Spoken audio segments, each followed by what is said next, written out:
I haven't seen a cue like that. Oh, it's silver. Oh. Silver bullet. Who am I playing here?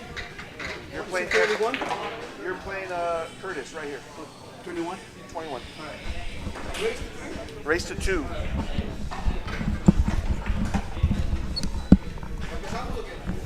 All right, we're about to get started. Get my headsets. You can start.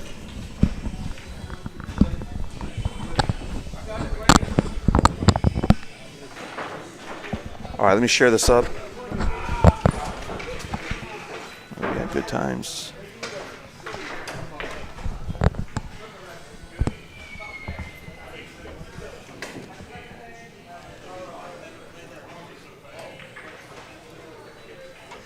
All right, we're up and running, guys. We're about to get started here at our very first One Pocket tournament here, part of the $200 added remix tournament series brought to you by Maruhai Japanese beverage that we sell here at Good Times now. Come down to Good Times and, yeah, get one for yourself. I'm drinking one right now. They're pretty good little seltzer drinks. Really great company to support Good Times and to bring some action here. Every week is something a little bit different here at Good Times during this remix series. This is only our third tournament. We had started with 8-ball, and then we played 10-ball last week, and now we got One Pocket tonight. Next week will be 9-ball on the 9-footers, so we'll go over some of the formats that we'll have. We'll go over the schedule for the rest of this month, and I've got openings for all of those tournaments throughout the rest of this month. And in about a week and a half to 2 weeks, I'll have the schedule for October out. All right, so these guys are deciding on, I might have to manually score this. Huh? No, I know, but this is One Pocket, and it's a little bit weird on Digital Pool to score One Pocket, so I might. Go ahead.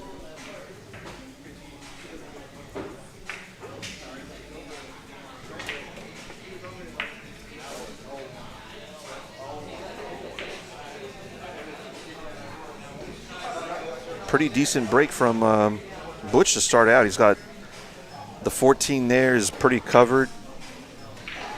Can I get this screen? You have a minute? Sorry.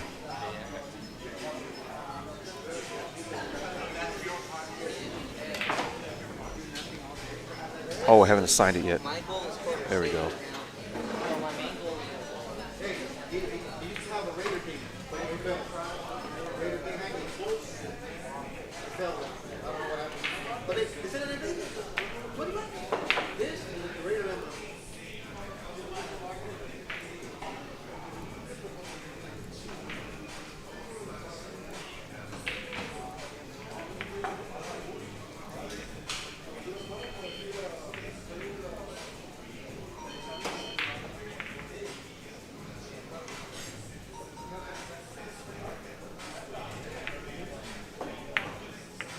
Oh, that's not going to work.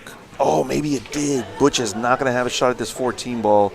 Emil definitely got away with that one. Another inch towards the center, and Butch would have had this shot for sure. So if you're just joining us, this is an open 8-ball tournament. Only 8 players. This is extremely limited due to the fact that it's One Pocket and we're starting this late. Anything more than 8 player, anything more than an 8 bracket, a 16 bracket would have taken probably till 1 in the morning for sure. So that's why it's a limited field of only 8 players. First place, $240. Second place, $120, and that's it. First and second are taking home the cash. $20 entry, $200 added tonight.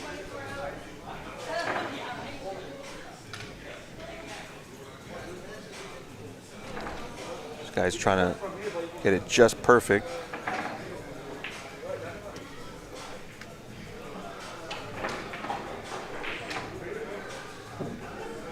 Yeah, I think they're trying to get it. They're trying too hard to make it absolutely perfect, but it's good.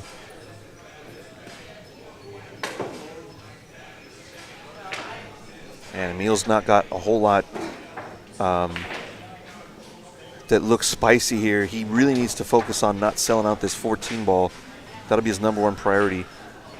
I don't see a way that he can get his cue ball behind the 14.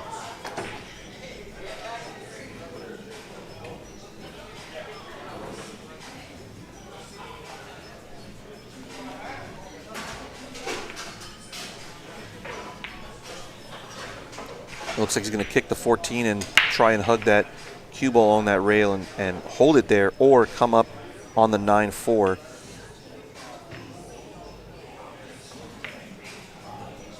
That's okay, but he's left Butch a lot of balls to use here from this particular spot. I see Butch playing pretty aggressive one pocket. The kick on the 3 is suicide, but I've seen him shoot shots like that. I don't know if he knows how good a player Emil is, and actually I don't know either. I don't think I've ever seen Emil play one pocket, but apparently he knows. He knows his way around the game. So Butch looks like he's going to try and just one rail this. Watch out for the scratch. Oh, he's trying to play something super conservative. Emil might two-rail this 11 back into the stack and follow the cue ball down to the bottom left quadrant. He's looking for a dead one, but I don't really see any dead balls to shoot at that are that safe. Most likely going to bank this 11 ball 2 rails towards the, I would bank it maybe towards the 6. More importantly, get that cue ball down to the bottom quadrant, bottom left side.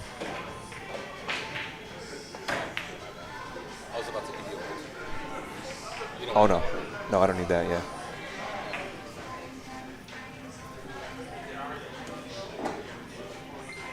Pretty good shot from Emil there. I had to glance away from the table when he shot it. It looks like Butch is just going to thin him and leave him on the bottom rail. Really thin, really soft. Okay, he came something even better. It's tough not to sell out something from this position. He could just try to get the cue ball to the right side rail and leave it around there. No, he's going to come all the way around. The problem with this is he's pushing balls away from his own pocket. As long as he doesn't do it, yeah, this is good.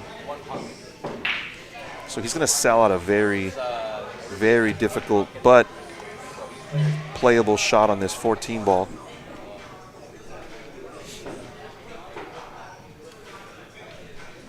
Still scoreless. We're just getting started here at our very first one pocket tournament at the $200 added remix tournament series.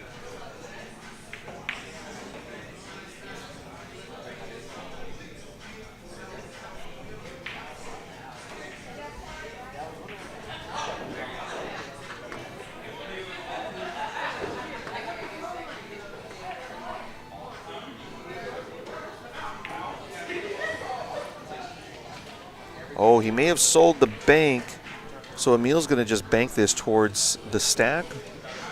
If he tries to come under the 14 with the bank, which I don't even think is possible, if he tries to do too much here, he might sell out the 14, so watch out. Oh, he's going to come under the stack. Okay, he's going to do something different. He's not going to put the 11 too much in play from the bottom side. So I think, yeah, Butch can definitely just thin this ball and send him on the other side of the stack. There's not a bank on. The 3 ball is blocking the 15, so he's going to do something else. He's going to try and swing his cue ball under the stack here from the 11. Oh, the 8. Wow, okay. That's not it, though. Emil can definitely shoot this 11 and be a little bit productive and a little bit of a two-way. I don't even try to make this. I just want to send the 11 towards my hole. He could even clip it off the 7 in order to come with a better angle towards the rail and hold him on to stay on that left rail.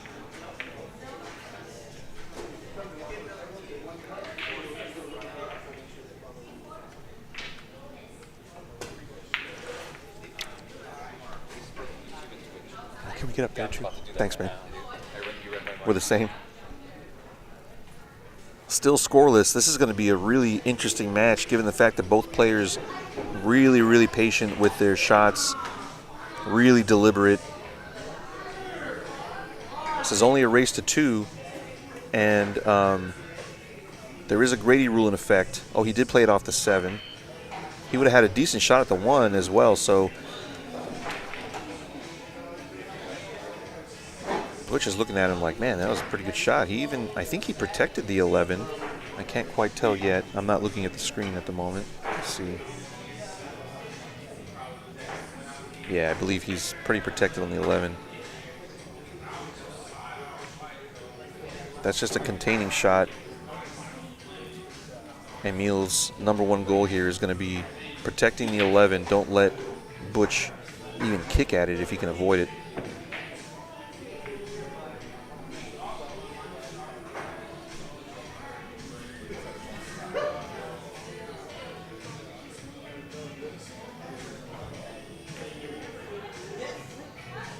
Uh-oh, he's left a bank. I do think the 3 banks. The 8 ball might be sharking him a little bit on the bank.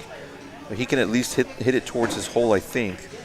So a little bit of a mistake there. He was thinking about covering the 11, which is good, but I do believe that Butch can spin the 3.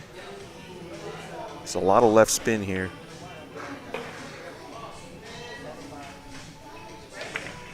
Watch out for the double kiss. He's very lucky not to have sold that ball out. 8 ball's going to spot up. Neither one making a ball yet. Nobody giving up anything.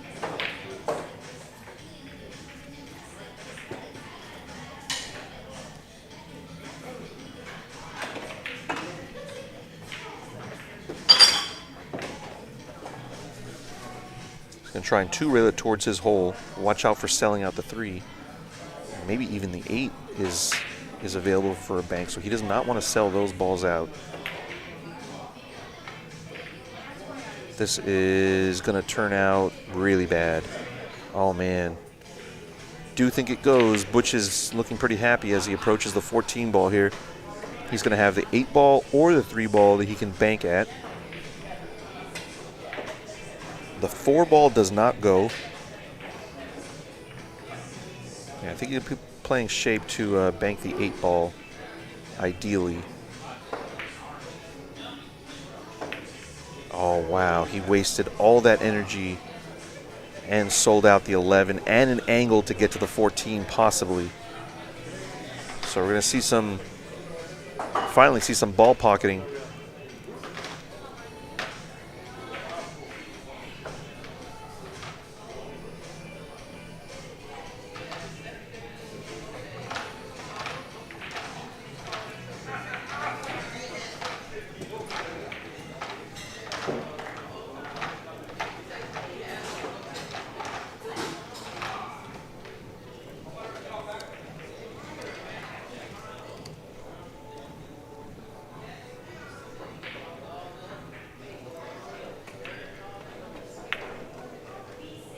Oh, wow, look at this bank combo from Emil. What a shot and a positional. I think he even has position on the 3, obviously, but I can't tell if, no, it doesn't look like anything else goes. Super aggressive, good 2-way. If that ball didn't drop, it was going to hang there for a little bit. Sharp focus on that shot for sure.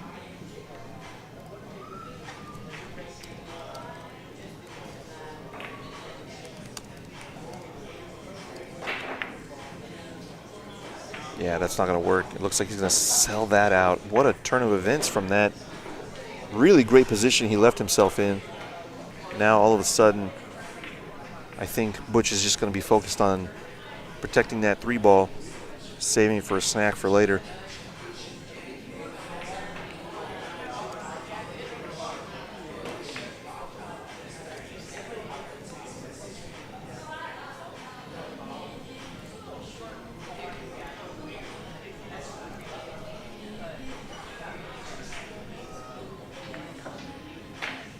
Pretty good. I think Emil has a shot where he can bank the 7 at the 3. No, he's going to play the 10-4 bank combo. Make sure this cue ball gets to this. He's reconsidering, given the fact that it's an off angle. He's trying to combo bank the 10-4. Now he's thought differently. He's going to maybe just graze it and leave him on the rail. Yeah, little tapper. I think Butch has a 4-10-5 combo bank. I think he just saw it.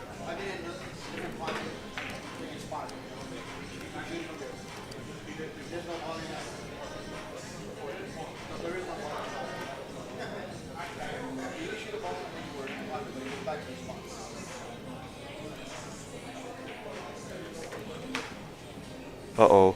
He lost the 3-ball. The 3-ball is left wide in the open. I don't know if Emil can bank this. I don't think he will, but he's definitely going to move it out of there. Be suicidal not to move this 3-ball.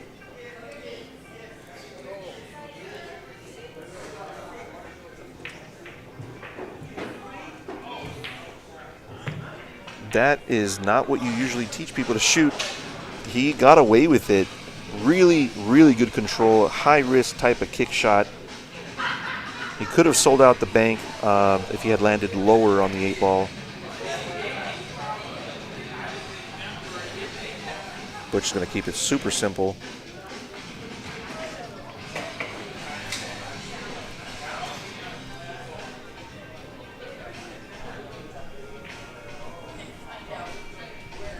I never know how to get it over here.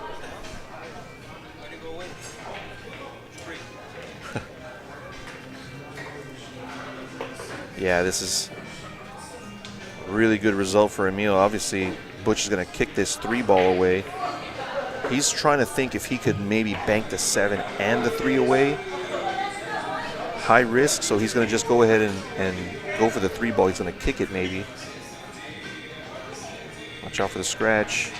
Up table. Oh, that 5-ball saved him from that scratch. It was going to be close.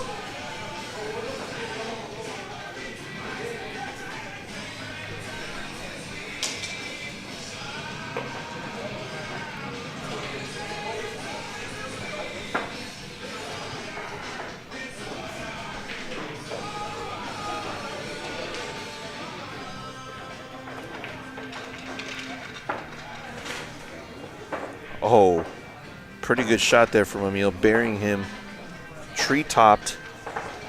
I'm quite certain he's still going to shoot this 4-ball. There's not really a scratch on. If he makes it, there's not. I don't believe there's a scratch. There might be a double kiss, though. There's a few ways he can avoid the double kiss, but more importantly, you don't need to play this to make it. You need to play it to hit it towards your hole. If avoiding the double kiss means that you're going to miss the shot, that's okay. Yeah, he decided to play it real conservative. I just want to get that 4-ball on this side somewhere.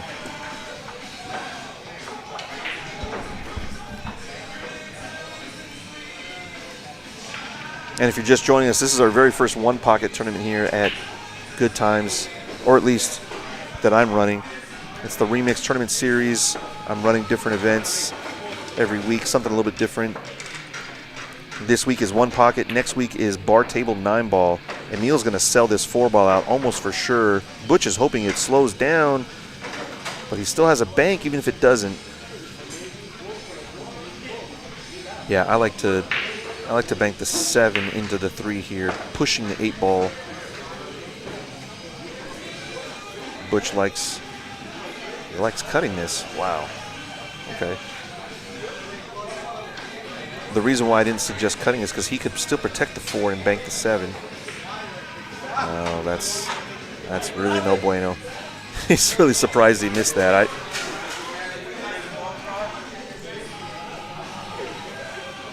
A couple of other scores. Eric Chacon is up 1-0 over Jack Fisher on table 17.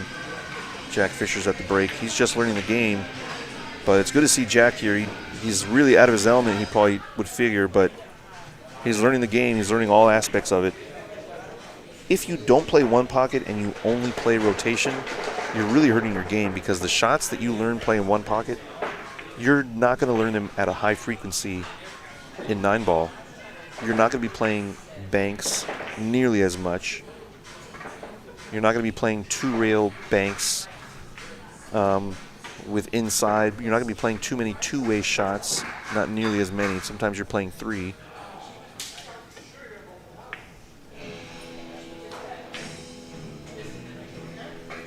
Yeah, Butch wants to leave that there to bank it later.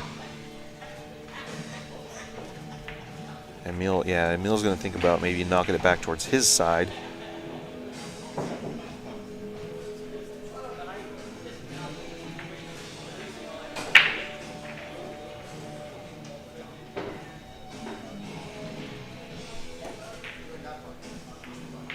He's going to make it.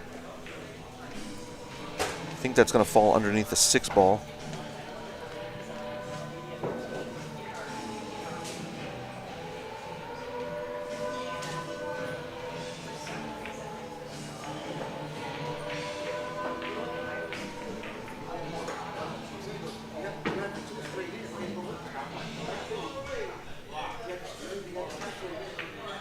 I'll be going over some of the events that are coming up the rest of this month. I have openings in all the tournaments. There's 4 more this month. It's a long month.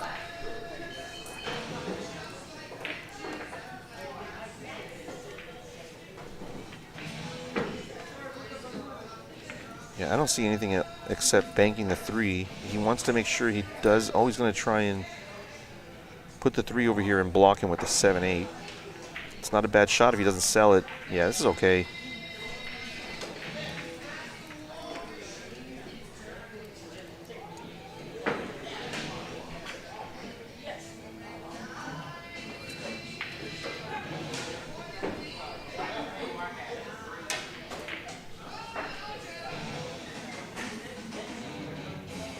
He's trying to leave him on the stack to protect the 7, 8, and 3. If he gets a shot at it, the 7, 8 is not horrible. I'm sorry, the 8, 7. Yeah, all of these options right now are going to send balls towards Butch's hole, but not Emil's. So he's just going to graze, razor thin this, come all the way down. This is a good shot. The 2 ball banks. Just doesn't want to hit it in a way that sells out the 5. He could bank the 5. That might be the better shot. It's less risky. The scratch is on at that angle, but I think he likes it. He's going to try and bank it into the stack and get some of these balls loose towards his hole. He didn't hit it at a good speed, I don't think. Should have been a little bit more productive, but look at the cue ball. What a shot, actually. Yeah, at first glance, it looked like he could have hit that with a little bit more juice, but he played it a little bit more conservative. He's real patient.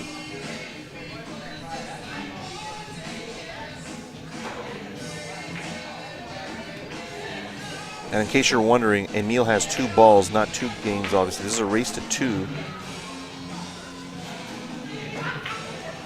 He sold out a straight back for Butch. I would just make this, forget about. Like, what? He's not going to look at the 10 ball? He's thinking about maybe banking the 2 instead. I'm very surprised at this. He has the angle now to bank the 10.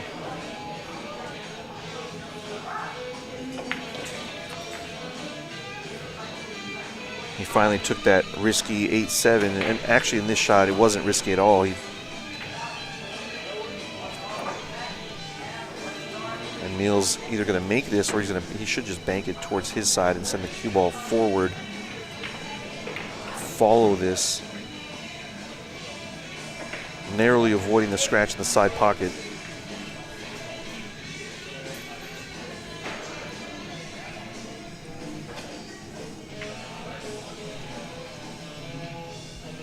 Some of the other games around the room are going on right now. We've got Curtis Locke and Martin Jimenez. Oh my God, I thought that was going to go. Pretty good shot, actually. I don't know what he's left Butch. Butch was not going to be able to bank this 3, I don't think, because he might sell out. Yeah, he might sell out a lot by trying to bank this 3 ball. But anyway, Curtis Locke is playing Martin Jimenez on table 21. That still has no score. They're on their first game still as well. Eric Chacon up 1-0 over Jack Fisher. And Martin Mesa and Mike Waddles playing on table 12, still scoreless as well.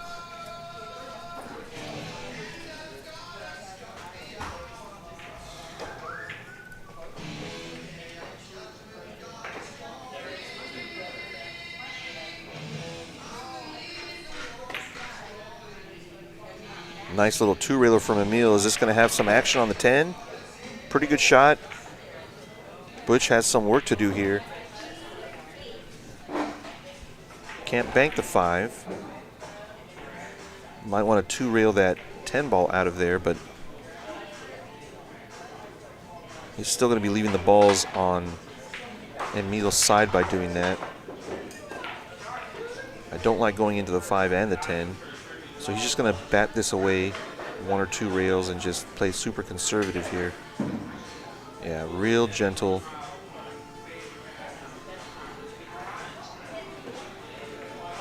Now Emil needs to just make sure that he doesn't leave a hit on the 5 or the 10 ball. Ideally, he would be where the 1 and the 9 are. I don't see a way to get there, though.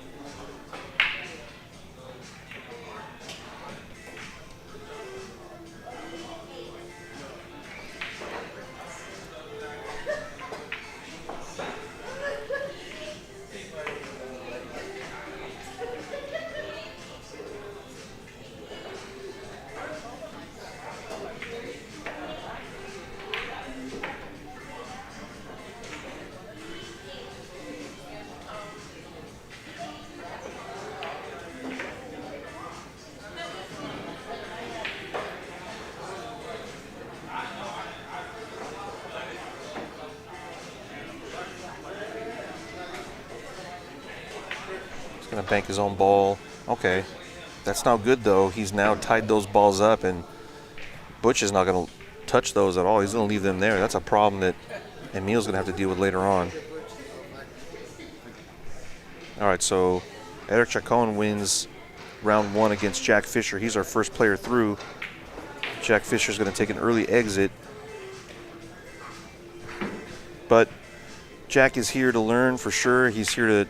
Oh, I'm surprised that Butch shot at that, but look at this. Wow, the 5 ball nearly went. What a shot from Butch Barba. I was surprised to see him shoot it until I saw the 5 come so close. I'll have to take a look at that one later. I didn't quite see what happened and how that ball came on that track. I'll have to take a look at that shot later. So, yeah, Eric Chacon through. He needs one more win to get to the final. Single elimination, 8 players, so only 3 rounds. You get through the first 2 rounds and you're in the money. In the final, I should say.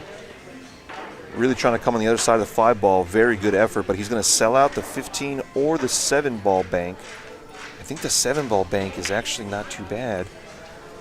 There's a small window for him to bank it through there and then under the 15. It doesn't come with too much risk because he's going to be able to get the cue ball. Or maybe he can't hold it. I was thinking maybe he could hold the cue ball behind the 9, but I don't think he can do that either. So he's going to go ahead and bank the 15, but big. Oh, he's going to bank it towards the stack and then towards. Oh, he's doing something else. This is not bad. He's protected the 5 ball.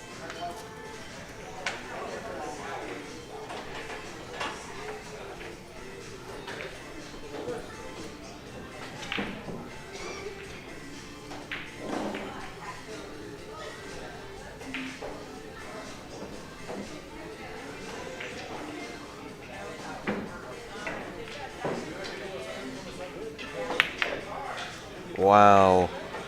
Very aggressive defensive shot from Emil. Really great shot.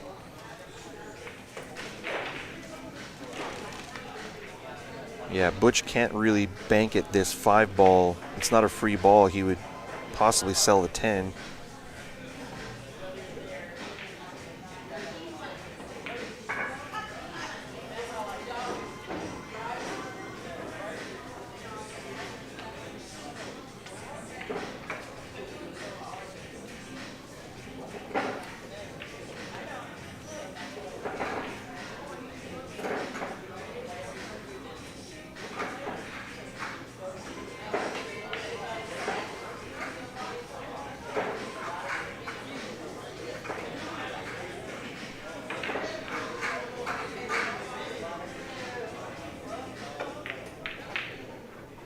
It's not a bad result.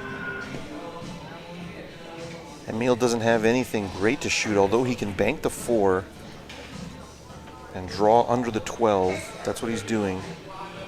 He feels like it's a free shot. It's not that free because Butch can bank the 15 possibly.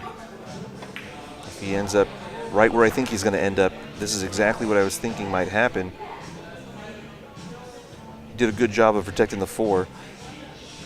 Butch can play a similar shot, bank the 15 and draw, but his bank would be much more difficult, much more risky, so he's going to go ahead and do something a little bit more conservative and just graze this 8-ball. Maybe set it up for a combo with the 6-3 later. Now he broke that up.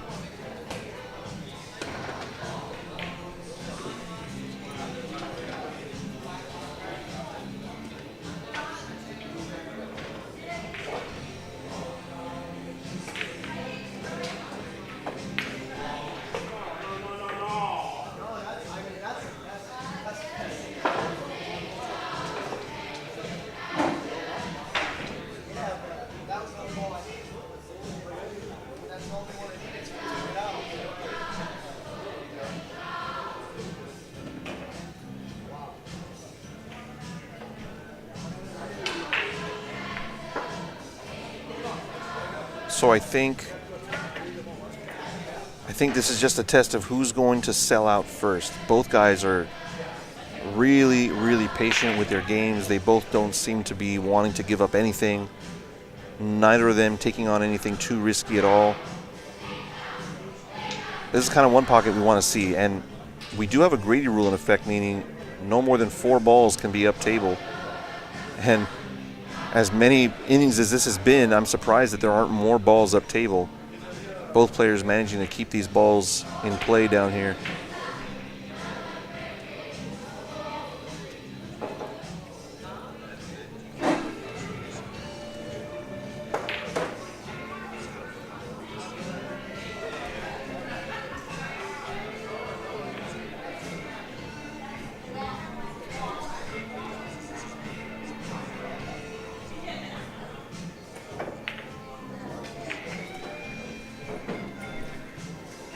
I think Emil's going to look at the kick on the 8-3 combo.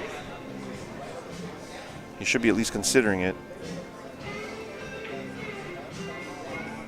You're actually keeping the ball? What's that? You're actually keeping the ball? Yeah, because they're not going to know how. And it's it's only 2-0. This is first game, yeah.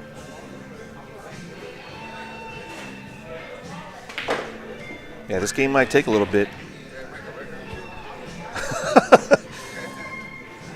Eric Chacon asking if he broke any records by winning round 1. I don't think so, buddy.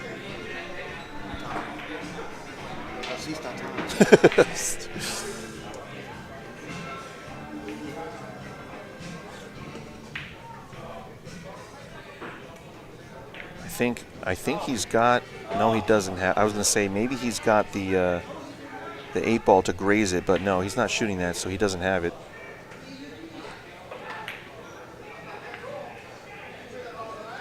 His goal there was just to get the cue ball down here. He didn't quite do it. I think the 7 is not a bad shot.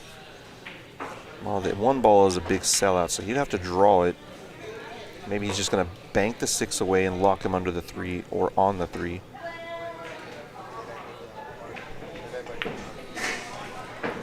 You got it?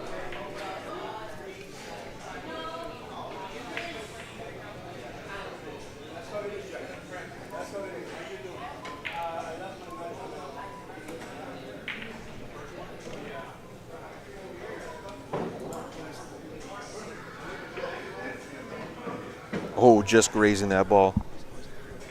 That's Eric, but you guys are not going to start yet.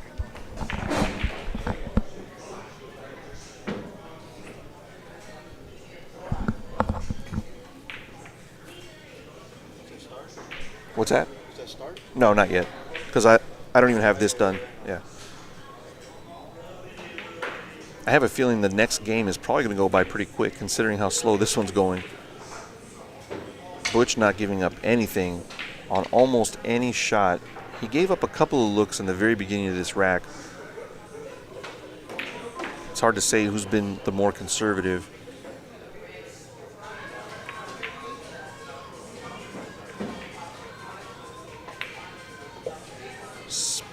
back. He didn't quite get the spin he needed out of it, so Butch is going to have a look, at least a consideration of this 7 ball.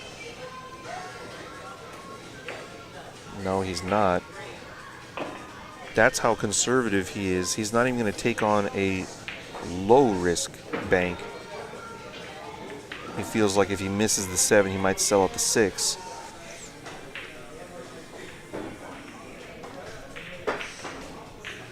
So Curtis Locke and Eric Chacon are both through round 1.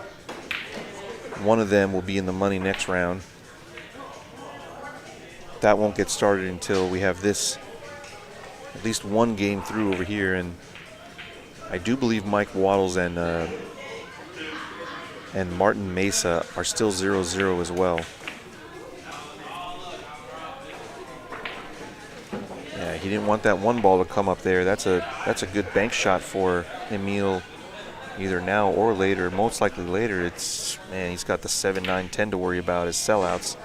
Maybe even the 13 goes. For Butch, that is. What's that? I think so, yeah. That's one pocket, baby.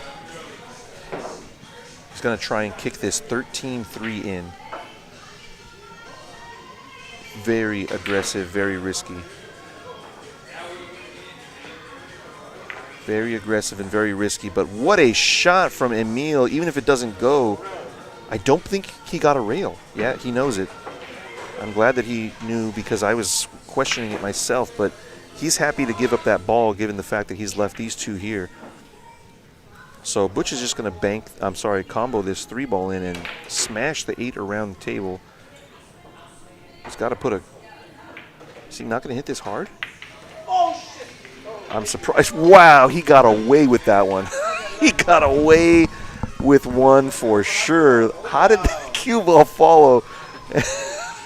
He can't believe it. He couldn't believe that he missed it when he shot it, but picked it up on the back for sure.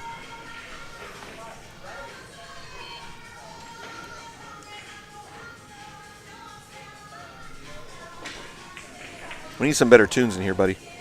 I'm on it. Man, this guy's tough, man. This guy's tough, he says. Oh, I didn't mark his point. Sorry, guys. Wait, did he not? Oh, he spotted a ball. Yeah, he's only got 2. Sorry, guys. I was right all along.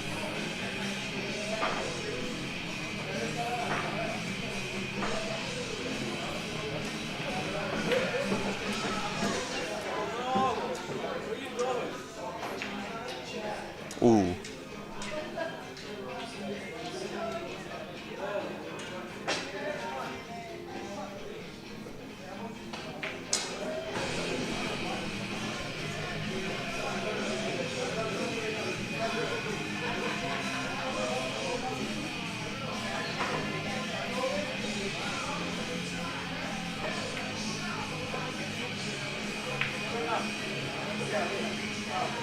It's slowly becoming an up-table game. But remember, we are playing with the Grady rule. I've already informed the players that after 4 balls, no more than 4 balls can be above the head string. As soon as a 5th ball rolls up there, the ball closest to the rail goes on the spot. Closest to the top rail, that is. Otherwise, we could be here all night, as you all know.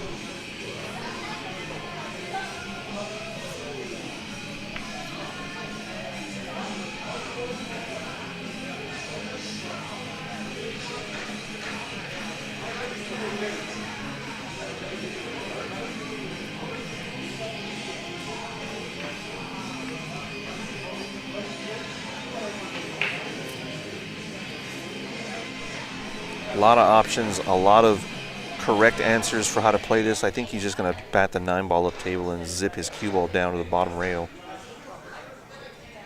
He still doesn't want to shoot this 7 ball, which is still surprising to me.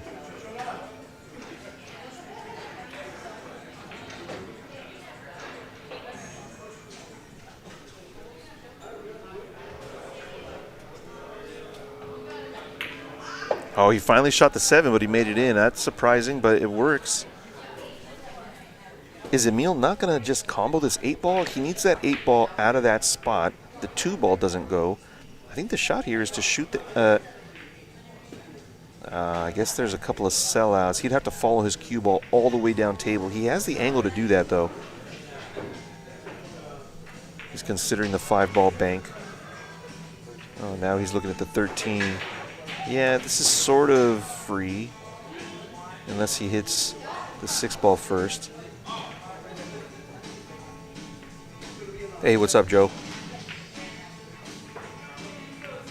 Oh, he's hitting it real soft. But look, he's going to sell at the bank. Butch Barba has the first offensive opportunity in 20 minutes. He hasn't had an offensive opportunity to shoot at his hole. At least not one that looked as juicy as this. He can bank this and play shape for that 10 ball on the rail, 12 ball on the rail.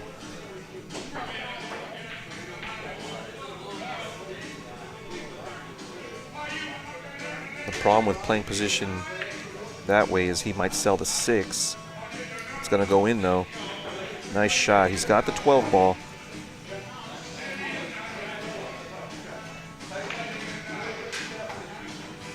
Hard to say what kind of position he wants to play here. He might be trying to play shape for that 14 ball.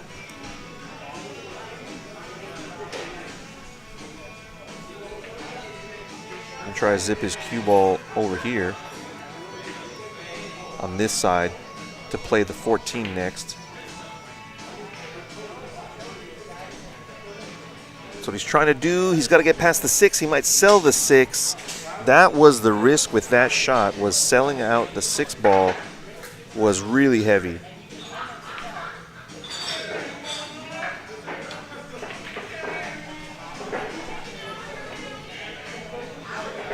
And he's going to bust open the 9-7 so he can bank those possibly.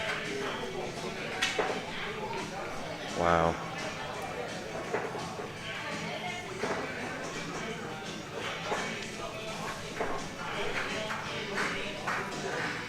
Yeah, that's pretty nasty. This is why this game is a game of millimeters, in this case centimeters, but man, what a little unfortunate roll for Emil. If he could see that 12 ball, he would have made it by now and maybe left him under the lip of that corner pocket.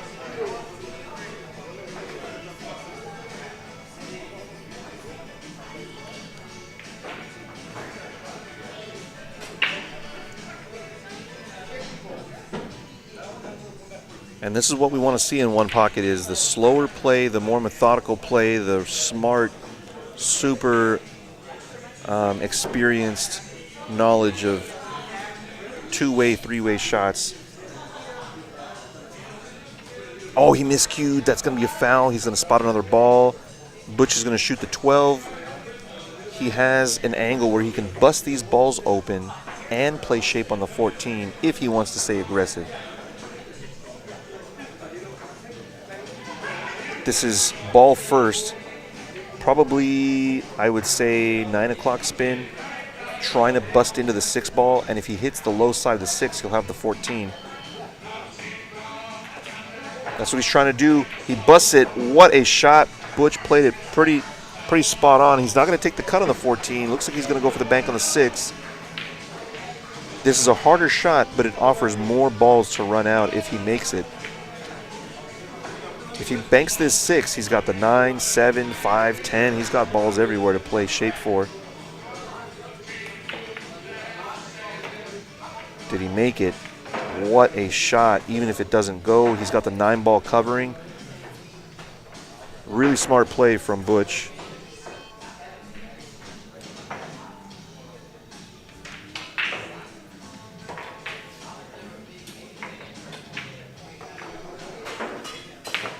Oops. How's my ball count off here? What a shot. Yeah, my ball count's off here. 3. Yeah, I'm just going to ask Butch how many balls he has. Oh, Emil had to 0-1. I think that's what it is. I think it's 2-2. I'll confirm that in just a minute, guys. Huh? It is 2-2?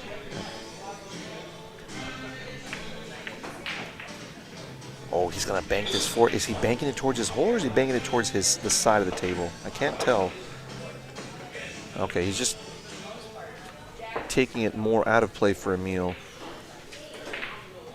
Those are the kind of little shots that you have to be really patient with and just accept that you're not going to be too productive. Baby steps towards your hole. That kind of patience takes 20, 30, 40 years of experience to be super consistent with. I can play some pretty nice safeties and be conservative, but am I going to do it for 30, 40, 2 hours straight? Probably not. I'm going to eventually swing at something.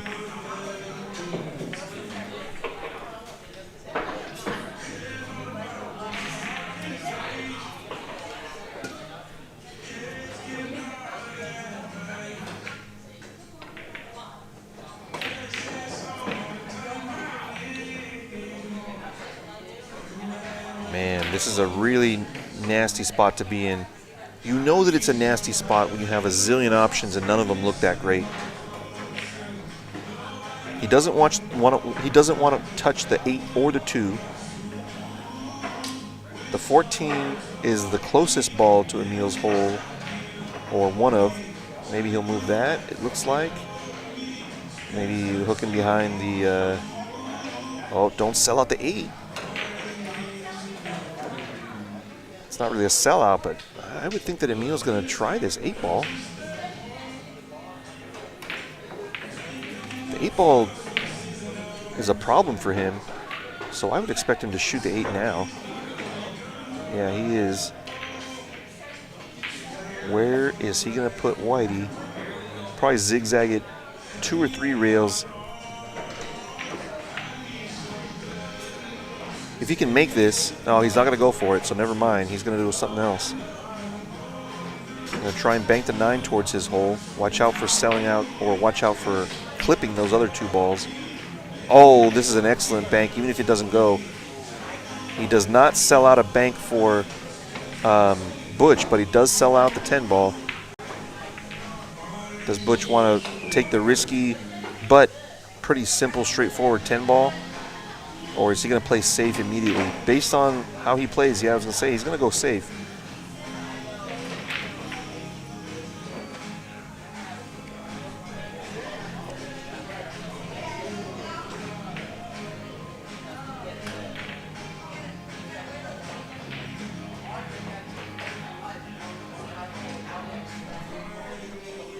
Do you know if Marcos is still here? You haven't seen him? No, he's gone. All right. A good shot. Knocks that ball away and doesn't sell out almost anything. Knocks the 9 ball towards his hole. Butch still has a problem with that 15-4 up table. Those balls don't go, and Emil's going to be shooting at this 1 ball straight back. Oh, is he going to get coverage behind the 5 ball? Oh, man, I think he didn't. Yeah, I think Butch can still kick this away, but that was really close. Another inch. Who's this guy, says Butch. He can't believe how good Emil's playing. I think this is a rail first. He wants to get deep under the 1 ball. Or is he going to hit ball first towards his hole? Oh, okay, he went this way. Much more conservative. Is he going to just shoot it again? He is. Because he feels like even if he doesn't make it, he's going to get hooked behind one of these balls up table and protecting the 1 ball. He's trying to protect the 1 ball more than anything here. He didn't do it. I wonder if Butch now plays the 5-9 just to get movement towards his hole and send his cue ball down table. This shot is not that risky. Play the 9 ball, and your cue ball comes this way. No, he's not doing that. He's going all safe from here. He's not even going to take that risk.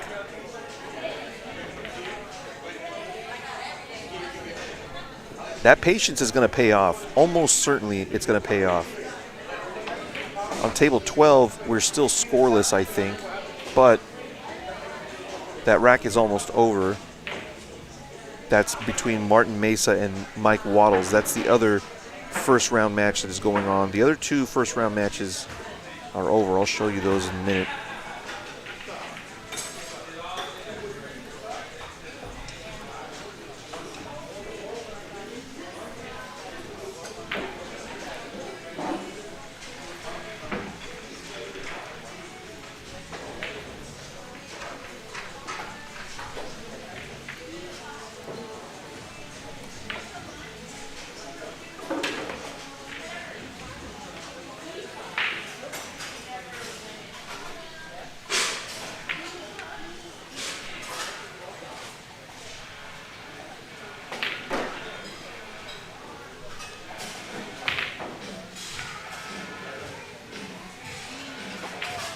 That's not bad. He's now taken that 10 ball out of play for Emil.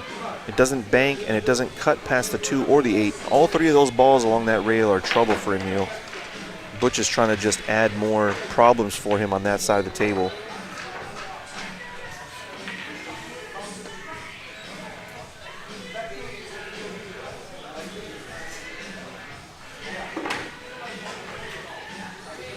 Not bad. All right, so here's the tournament bracket. Curtis Locke gets past Martin Jimenez 2-0. Eric Chacon gets past Jack Fisher 2-0. And we're still waiting on a score from Martin Mesa and Mike Waddles. But I will have a score for you pretty soon. I think their first rack is almost over. Oh, yes, the 6 ball. Yeah, I wasn't paying attention to that myself. Yeah, Butch was asking me if he needed to spot a ball, and he did. I didn't see when it became 5 balls up there. I wasn't paying attention, so I'll have to keep my eye on that.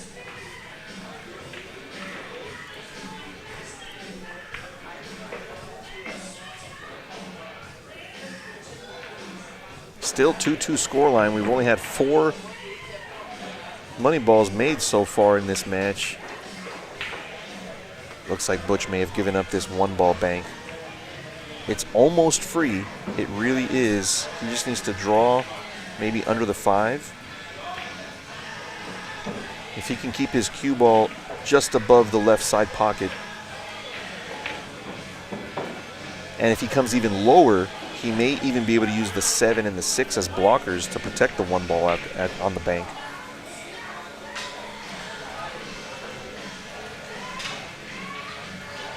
That's what he's going for here. I wonder if he's going to try and get to that left rail. Uh-oh. Yeah, now Butch is going to bank this 10 ball for sure. It probably doesn't go, but he'll have the 6 and the 7 as blockers if he can bank it towards that area. If the 10 ball comes in this area on a bank, he can leave his cue ball in this area and use the 6-7 as blockers. It's going to be a high inside, so about a 1 o'clock. Yeah, he didn't get enough out of it, but he did protect the 10 ball.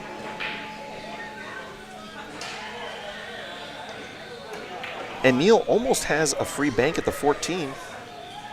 If he banks the 14 and leaves his cue ball up here, he's not looking at it.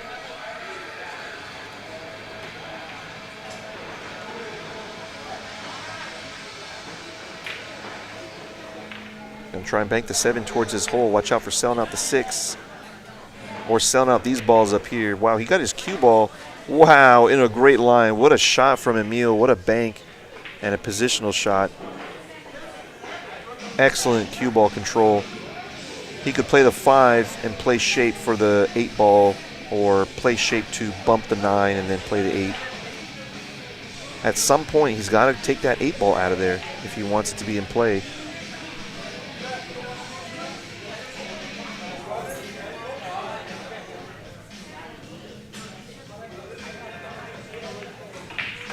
Look at the position on the 8 and the coverage. What a shot from Emil. Another amazing, super aggressive and very touchy shot on that 5 ball.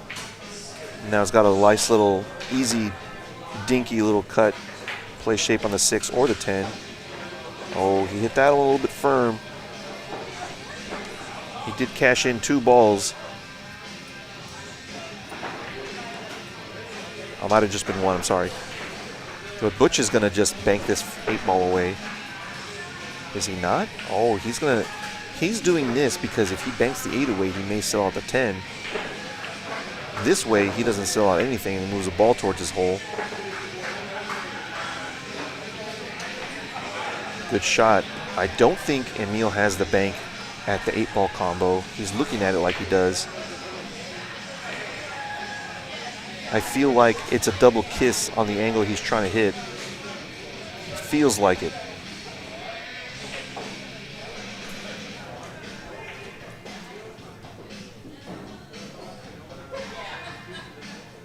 High inside again, probably about 11 o'clock.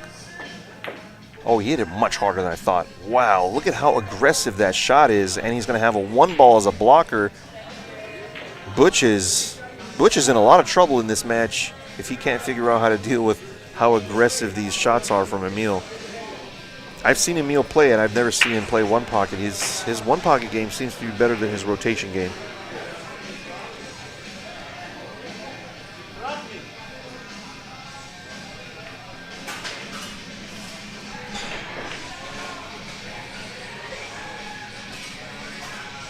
What do you do here?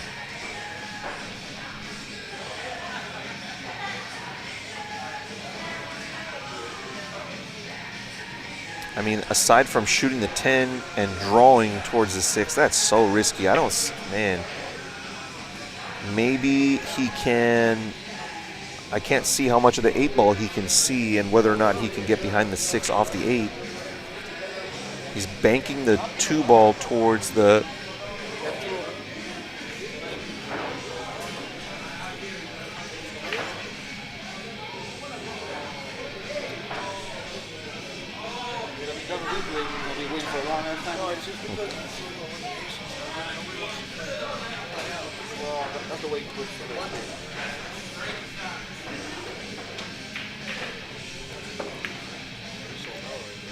no, he didn't. I don't think the 6 goes from here. I didn't see that shot. It doesn't look like he's completely stole. I guess he did. Okay, Emil's looking at it like it's easy.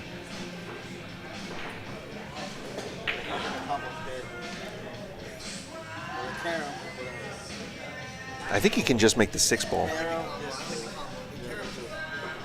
Oh, apparently it doesn't. He figures even if he can make the 6, this is actually the better shot. About 2 o'clock spin, watch out for the double kiss. There shouldn't be one, but yeah, this is a really good shot. Really, really good shot. Emil gets another one on the board. What an aggressive shot that is. And now he's got the combo. All 3 of these balls on the bottom of the table are all he needs. He just needs the 10 ball, the 8 ball, and the 2 ball, and he's out. Butch is in a lot of trouble in game 1 here. This is only the first game in round 1. I'll show the bracket again in a minute in between this rack. Only 8 players today, single elimination, so only 3 rounds of play. The finals will be the money round. 240 for first. Nice shot from Emil. Decided to take the longer shot on the 8 ball. Only 8 players, $20 entry, $200 added, $360 pot, $240 for first and $120 for second. Judging by the length of this match, it could be a long night, but who knows? The next game could be really quick. What a shot from Emil again. All he needs is the 2 ball, but it's a little bit funny.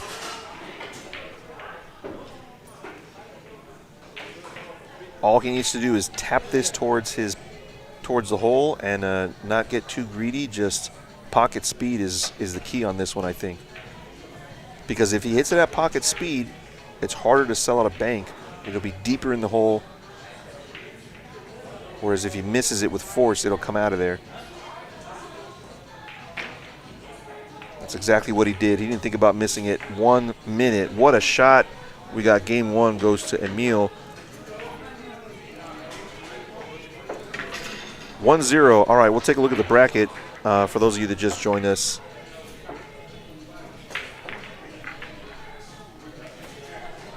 We still have no score between Martin Mesa and Mike Waddles. They are playing their first game, but there's 2 balls left on the table over there. So it might be 1-0 soon for either of those players. Curtis and Eric are going to be playing real soon here. As soon as I get that first game done, you guys can start your game over here on 21 or 17.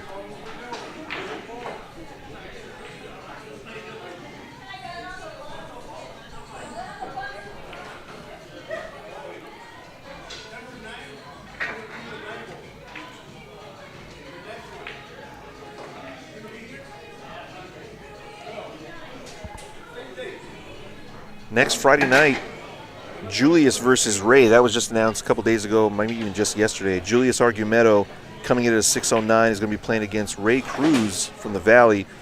He's coming in at a 620. watch out for that match. That's going to be next Friday, the, what is that, the 13th? The 12th? One of those dates. $2,000 on the lights. That should be a really good one. But this Friday night, I know it says next. I haven't updated that. This Friday night, Team Jax versus Tequila Bros right here on the Devil Table. That's going to be a good one. Tequila Bros coming off of a win about a month ago over Team VIP from VIP Billiards. Team Jax is representing Jax Billiards in Rialto. Danish Akhtar is bringing his team with Braxton Powers and Arnil Nopal. Really strong team. Slightly overrated than Tequila Bros. Their averages are maybe about a 40-point, 50-point difference in average. But Rudy and team are up for the challenge. They're down for it. 2K on the lights. It's going to be a lot of fun. That'll be this Friday night. It's a mini Moscone style event. Triples, doubles, and singles. Overall race to 5 points. Each match will be a race to 5. 9-ball here on the Devil Table. All right, players are coming back to the table. Oops. It's table 21. Sorry about that. All right, Butch is ready. Emil's at the table.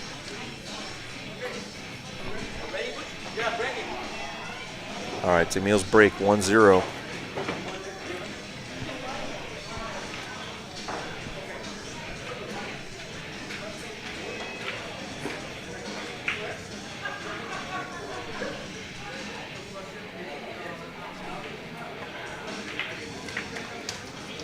Uh-oh, he sells out the 15 immediately. Oh, man, this might be a quick one if Butch can get something rolling here. Takes a quick glance. The 15 does go. It requires a very razor-thin hit. Definitely goes. Having a couple sips of water.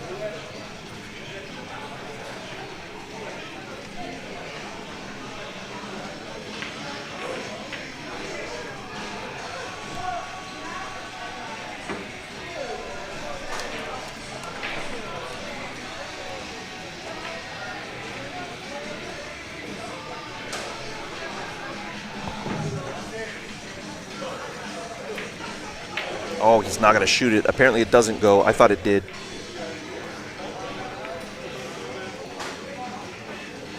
Emil's got almost a free bank at the 9. If he can just draw it back to where it is now or in that vicinity, he's going to be able to shoot this 9 without too much of a risk. He does need to watch out for this 10-3 combo might be on. 10-3-15, I should say. So maybe don't leave something like that. Oh, he's gone way too... I'm surprised he did this. This is strange considering where the 15's at. Does he think that Butch isn't going to shoot the 15 from here?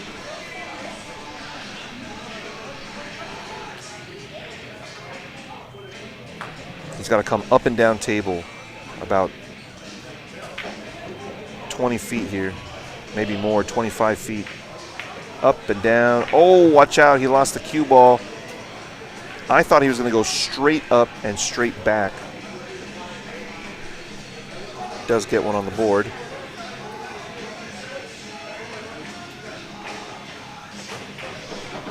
Sorry.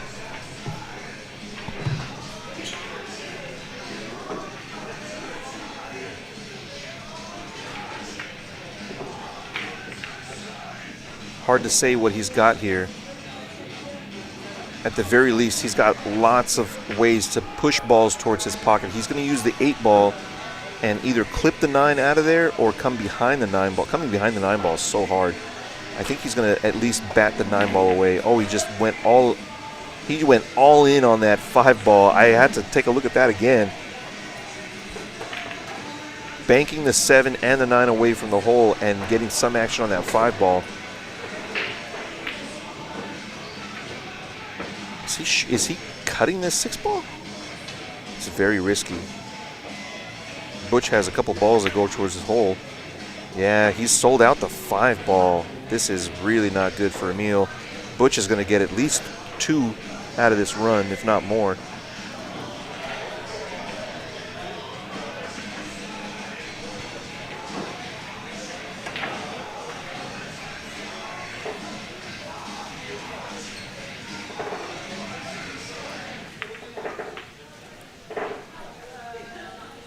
Yeah, he'll be playing for the 6-ball bank after this, so he's just going to follow this up maybe 1 ball width. The 11 also, oh no it doesn't, no the 6 is there. He's just going to follow this ball maybe about 6 inches. And when he banks the 6, he'll be able to bank the 9 ball away as well.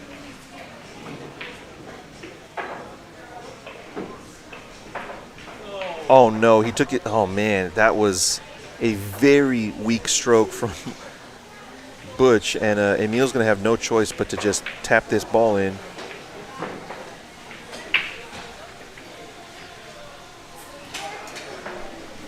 Can you do me a big favor and find out the score on 12? It's still the same game. Okay, you know for sure? All right. Mike Waddles and Martin Mesa, both players also still really patient with their game. They're playing on table 12. Once that first game is over there, I'll have you guys start.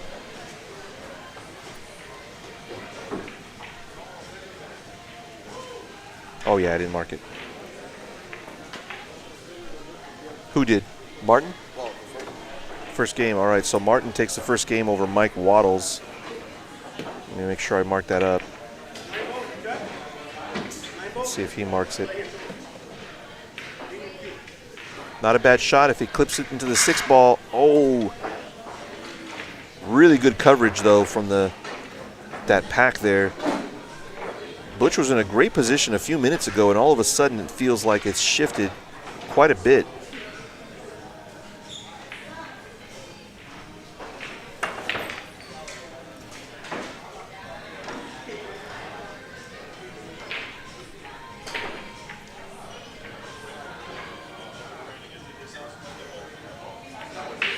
Oh, wow. There was a double kiss on, and if he had double kissed it, something weird may have happened.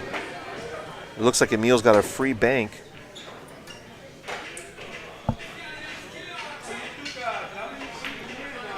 Very aggressive. It'd be great if you move that 8 ball from there. The 9 ball is going to be in play. It's about to get banked away, though. Huh? Oh, yeah, sorry. Go ahead. Yeah.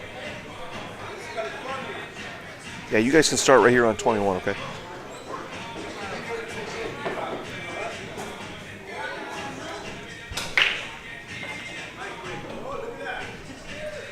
Not a bad shot. All right, so Curtis and Eric are going to get started over here on table 21.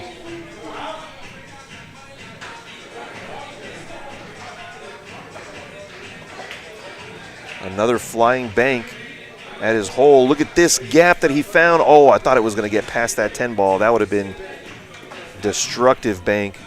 It still is pretty brutal for Butch. There's a double kiss bank on the 9. The 9 ball, you don't want to be banking that anyway. Most likely he's going to bank this 10 and hold this cue ball maybe behind the 9 ball. I don't see a whole lot else that looks good for Butch here.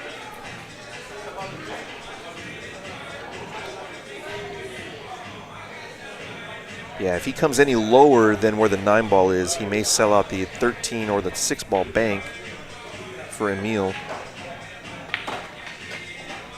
I think follow this cue ball behind the 9 ball, my guess.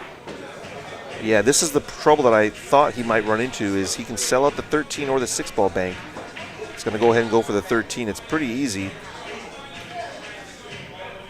When it comes to banks, that is, this is an easy bank. No bank is easy in general, I don't think. All right, he's just going to leave it there in front of the hole. And yeah, Butch can't really be too productive here, meaning he can't do anything special. He's just going to want to kick this 13 and leave the cue ball right there in that bottom quadrant.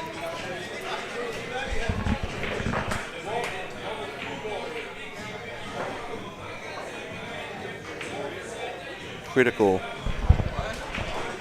shot here, man. He's going to go ahead and go for the bank on the 6. This is crazy. I'm surprised to see him. This might be just because he's down. Oh, I'm sorry. He's playing safe the whole way. Good, excellent shot. I didn't see that one coming for sure.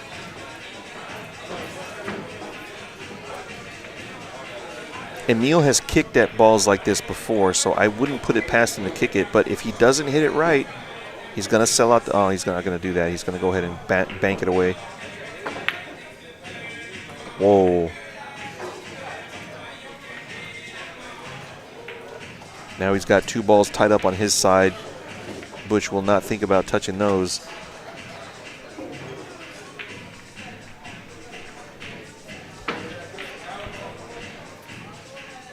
He can't leave his cue ball up table. The 8 ball is there. Really wants to figure out a way to get his cue ball back down here. I think he can 3-rail around the table with the 6, but he's going to go ahead and tap the 10 ball up table and use the 9-13 as blockers from the bank, that is. Oh man, he gets down real quick on this combo bank. 112 combo bank. Very risky. I don't know what he tried there, but it's not the shot. Butch is going to have to stretch pretty far, though, to reach this.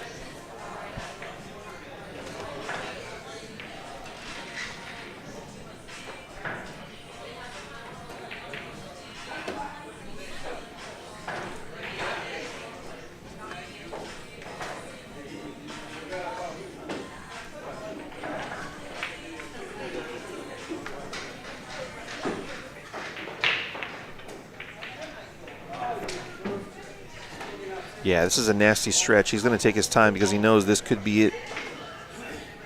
He could run all of these right here. He just needs 5, and they're all right there. The 7 and the 2 are tied up, but there are ways to bust it. He could bust it from the 1 or from the 12.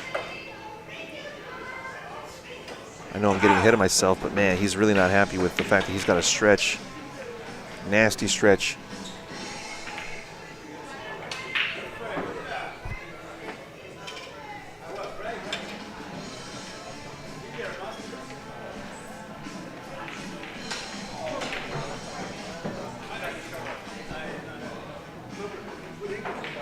He's putting on a, looks like a 10-inch extension on this thing.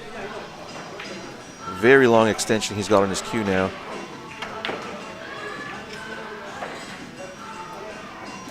And he needs to draw, of course.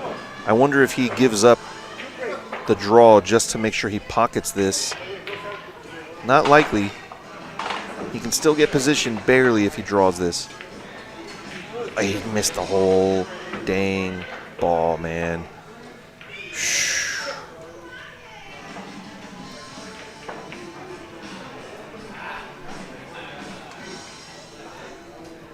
Simple bank, use the 4 to hold for the 1. Maybe even come under the 4, around it. He was trying so hard to hold this ball and it worked. What a shot Emil put on there.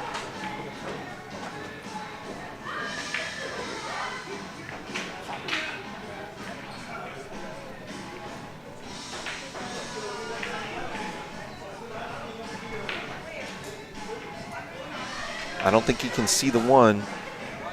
Oh, it looks like he can. I'm sitting sort of right behind him. But his shoulder's in the way. I can't quite tell. He likes it. If he grazes this 4, it could be disaster. Good shot. Now the simple bank and the 2-way shot of using the 2-7 as cover. In case he misses this 4 ball, he needs to use the 2-7 to cover his 4 ball there.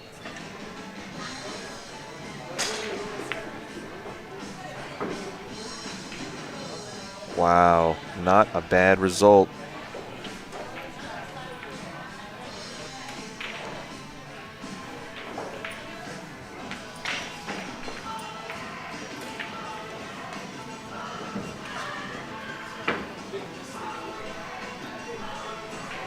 Yeah, Butch did not expect this kind of fight from his opponent, I don't think.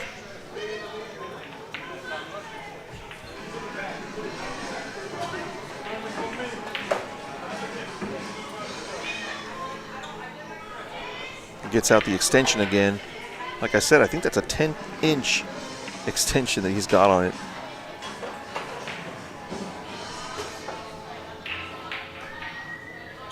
Rail first, most likely. Barely. Oh, he go ball first. 3-3 here in game number 2. It's a race to 2. Butch cannot afford to sell out anything else, or he'll be out of this tournament. $240 first place prize, $120 for second. First and second get paid only here in this 8-player tournament. And for those that were wondering why only 8 players, well, when you start a one-pocket tournament at 7:30, you can't really have more than an 8 bracket.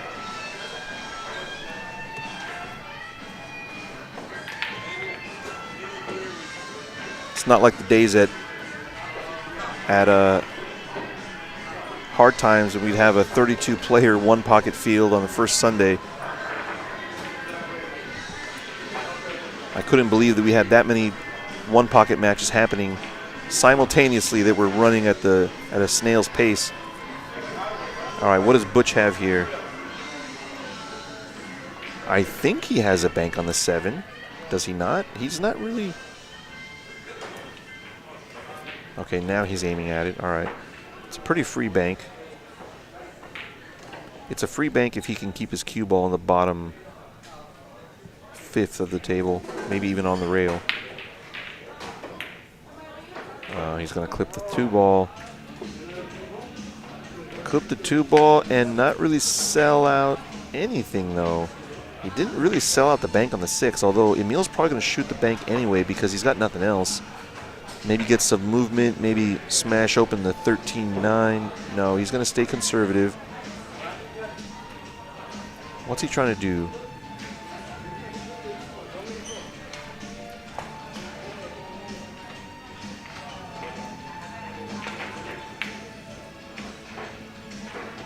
Getting some ball movement, but is he going to sell out anything? It doesn't look like he is. Wow. Butch can't believe that he didn't sell out anything on that shot.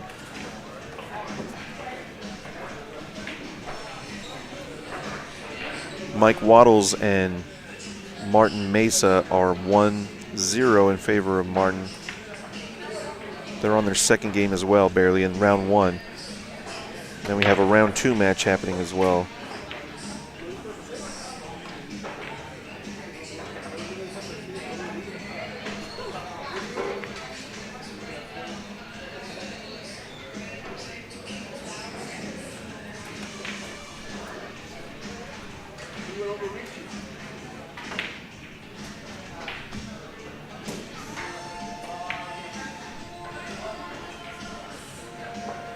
Is he going to try and 3-rail this ball?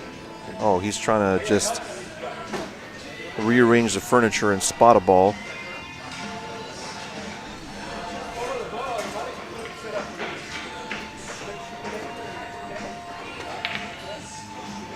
Butch needs to make a move, man.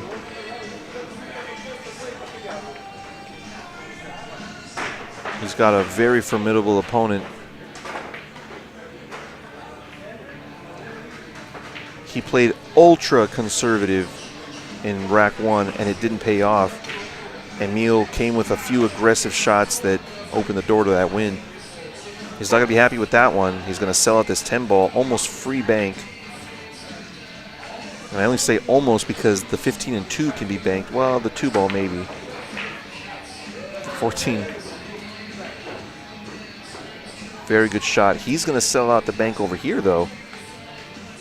That wasn't something I was expecting. He's got to hit this with a pretty heavy inside. This is about a 9 o'clock spin. A slow spinner to avoid the double kiss.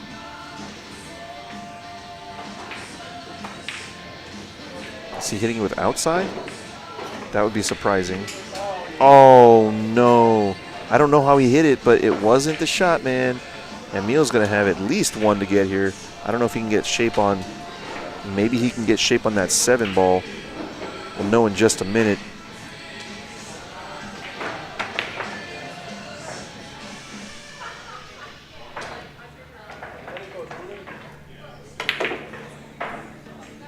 Yeah, he's trying to get to the 7 ball. Now it's a little risky, so maybe he'll bank the 14 if he can see it. No, he's still going the 7. He does not care about the possibility of selling out this 13. Maybe the sellout isn't there. Maybe he can get past it. Oh, he's going to sell out this bank. This is a lot easier bank than the previous one.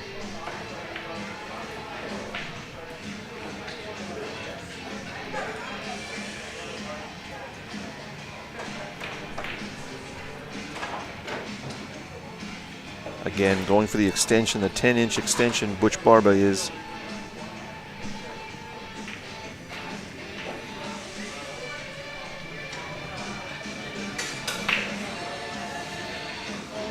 Heavy inside.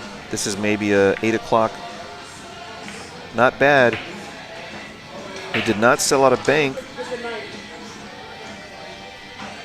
Emil's going to knock it away. Maybe just hit it full in the face. Stun the cue ball. What did he leave Butch? Absolutely nothing. 2 rail the 9. That's really risky. The 14, 2, and 11 are there. Maybe he can play a. There's a famous shot by I forget which one pocket player it is. I think it's Strawberry Brooks. Turns this 13 ball towards his pocket.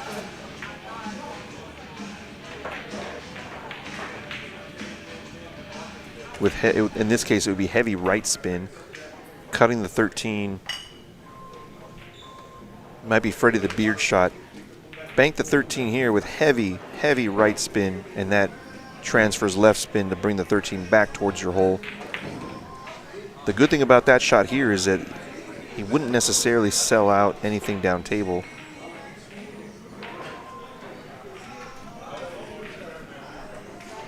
Emil's eventually going to shoot this 6-8, isn't he? I don't think this is a good spot to leave that cue ball. He's going to solve that problem right now with the 6-8 combo, I think.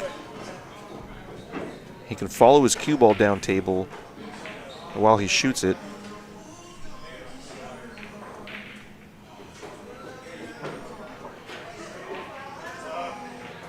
Maybe the angle to get down table is a little off, so he's going to think of something else. He's got the 14, he's got the 13. I didn't think this bank angle was that great, but he thinks it's okay. Oh, he's got to hit it hard to do it. He had to shorten, stiffen up that angle. Calculated risk. He didn't really leave anything for Butch. Butch is starting to show frustration, and when he shows frustration, that means he's going to lose his patience and eventually shoot at something he shouldn't.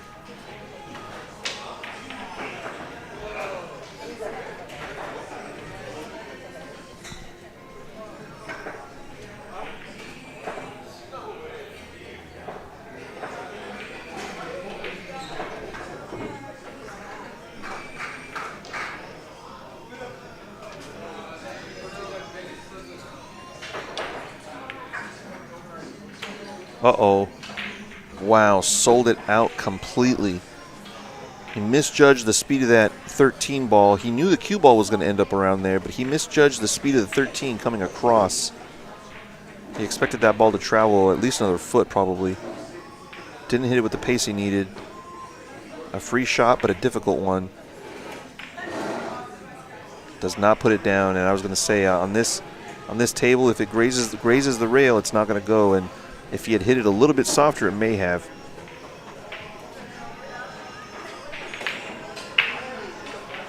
Mike Waddles and Martin Mesa still going at it on table 12. That's still round one action, just like this one. They're probably around the same sort of spot. Did he just make Emil's ball? I didn't catch that. I think he did.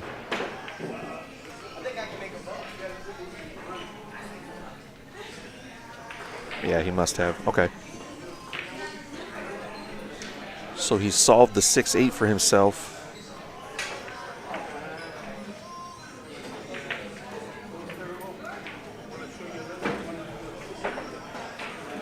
I think if I'm, I was going to say, I think I'll just make this 14 and send the cue ball down here by the chalk. Butch needs to get some balls in play.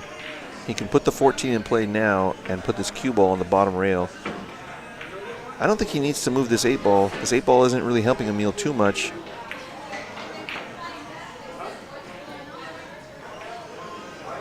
Yeah, now Emil's just going to bank this 14. No, actually, maybe not.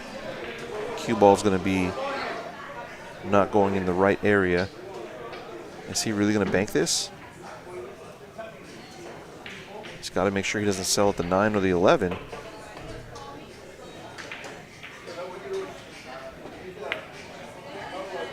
Oh, wow. Look at that action he got off of that point. Wow, this ball almost goes in. Butch cannot believe what's happening out here. He's looking up at the sky, looking up at the pool gods.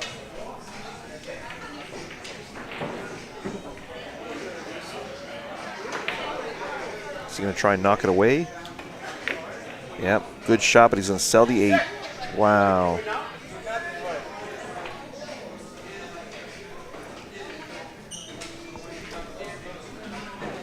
Emil winning the chess battle right now. And I knew that at some point Butch was going to get frustrated and do something he shouldn't. Oh my God, what is he doing? I can't believe he missed that. That was a duck, and he hit it so hard trying to get position. He just needed to take that ball and get himself 2 balls away from the win. That might be the turning point, guys. That might be it right there. If Butch is to win, he's going to have to win from that particular shot right now. It says he's trapped.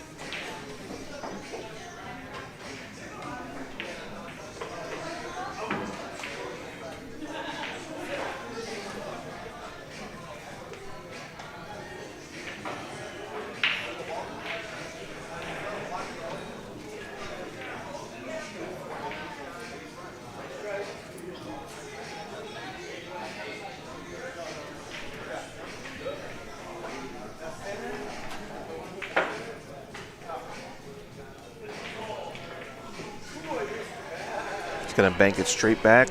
Watch out for the 6-ball sellout. Wow, I thought that had a good chance to go. He's going to sell that ball out. Emil needs 3. There are 3 in play for him to run. He's got the 9-ball he can play shape on now. He's going to go for the 6-ball, which is fine, but he overran his rock. He's playing for 2.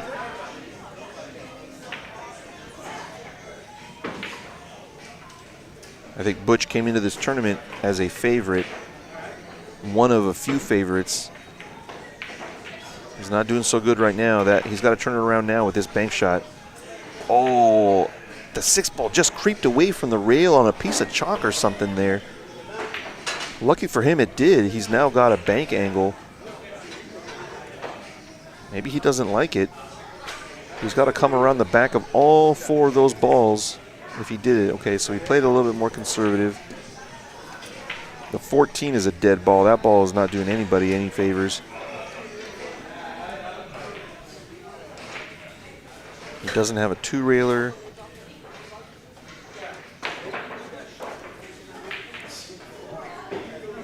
Might just start playing the up table game from here. Get his cue ball down to the bottom rail. Forget about what those balls do, at least somewhat. Butch has a free bank, though. Real nice free bank here.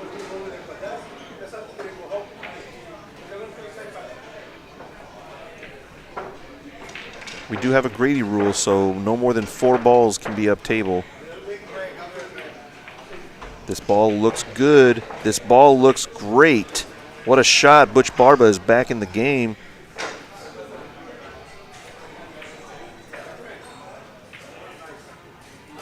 I don't think that he has the Z bank here on the 8-ball. Maybe he does.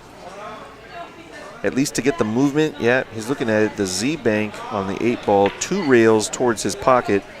Not really thinking about making it. Thinking more about getting it in that general vicinity. You?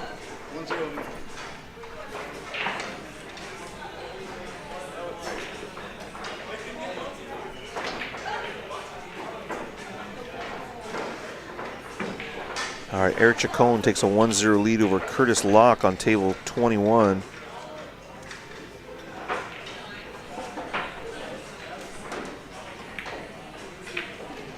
Still 1-0 in favor of Martin Mesa on table 12.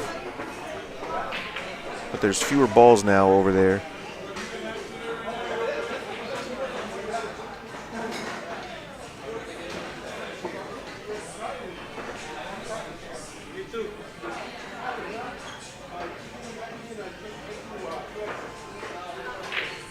He's definitely going to shoot this bank on the 9. There is only a small chance of a double kiss, I think. The good thing is it's kind of free. Oh, he's going to do the 3 rail around the table. This isn't going to be what he needed. Oh. Butch needs to get some balls in play down table. Or, yeah, down on this end of the table. I think he can 2 rail a 14 now. This is probably the best angle he's had at the 2 railer on the 14. The ball that I was saying was doing nobody any favors. He's not going to go for that. He's doing something else. He can't keep hitting balls up table for too much longer. He needs them in play. He's going to save it for a bank later. There's no bank for Emil on it.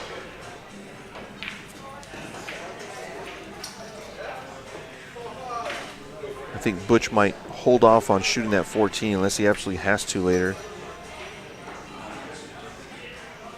Now he doesn't have the chance to shoot it. The 9 ball is blocking, so it might have been good for him to shoot it earlier.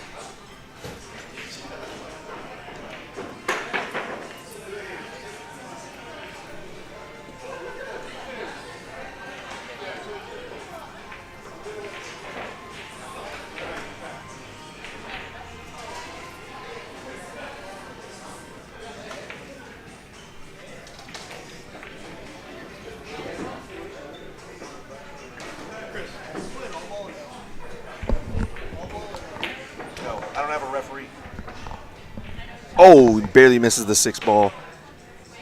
Oh, man. I didn't quite catch what happened on that ball. Somebody asked me a question. I'll take a Coke. Thank you. He's going to 2 rail bank this towards his hole. Z bank it. Or is he cutting? He's cutting. Oh, my God. Very aggressive. Really good shot. Butch is under a lot of pressure, although he can bank this away somewhat easily. He can kick it away, bank it away. Yeah, kick is the... Watch out for the sellout here. He needs to hit this full on the backside, not thin. Well controlled. It looks like he sold out the 9, but it's not quite free. The 6 ball is threatening, and the 11 now that's on the table. It's not quite free, but he's going to shoot it anyway. I expect Butch to shoot the 6 ball here. Oh no, the 9 is going to dress up real nice for a bank. There is a double kiss though. It's a little bit weird. It's the only shot though. He's got to get rid of that 9 anyway.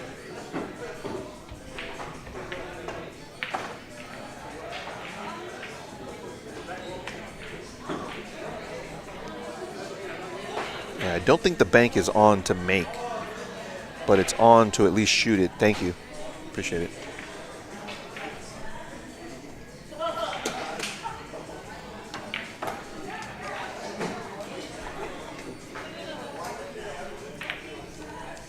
Oh, wow. He got more out of that than I thought he would. He even used the 11 to block. What a shot from Butch in a really tight spot. I really couldn't see the shot line to see if the 9 would go, but it looked like it could have gone. And look at what he would have had if it did. Had a shot on the 15, on the 11. Would have been able to come around 2 or 3 rails for the 6. It could have been great. Emil's going to combo bank this 9 ball out of there. This is very risky. Or is he trying to bank, just straight bank, and not leave a shot on the 9? This is okay. Butch has no choice but to bank this 11 away. He cannot afford to shoot at his hole here.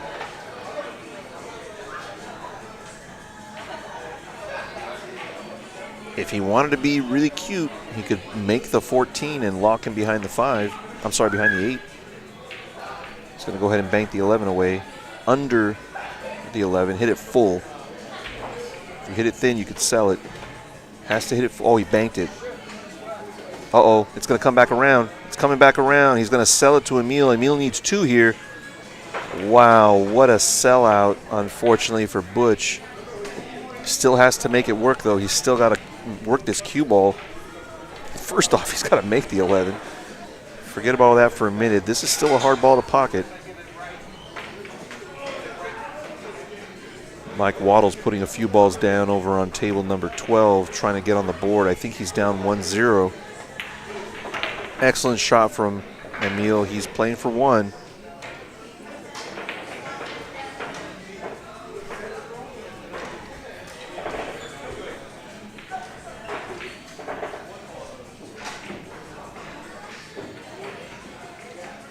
Staying really aggressive.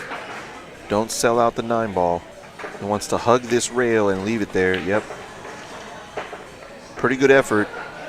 Oh, I think Butch can bank. It's hard to tell. Most likely not. Most likely he'll just kick this out of there. He wants to come under the 6. He doesn't want to hit the 6 into the rail. I think he wants to hit it back up table. Actually, now I think he's banking. Oh, wow. Can he avoid the double kiss and the scratch? Oh, didn't quite avoid it, but he got away with it. He's laughing. He knows he got away with one there.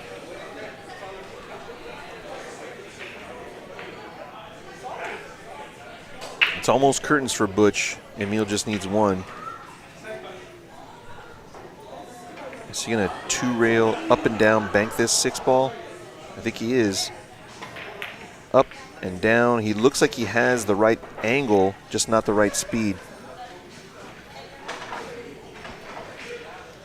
Butch can now bank the 6 towards the 9. Just watch out for the side pocket. Oh man, the side pocket's huge on this shot, I think.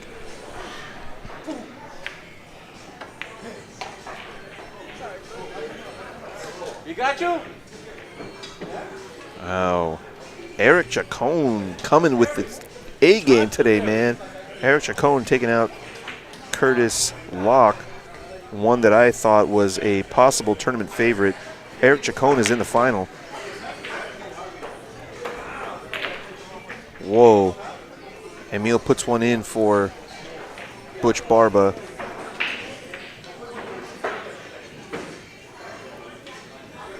Oh, my ball counter is frozen. Hang on, guys. Sorry about that. That's not 6. It's 5. There you go. Oh, now it's going to be 6 if he puts it down. Oh, what a shot from Butch, man. He's starting to come with some excellent shots here late in the game. Emil's going to try and take it out. What an effort. Uh-oh. Doesn't really want to disturb those balls.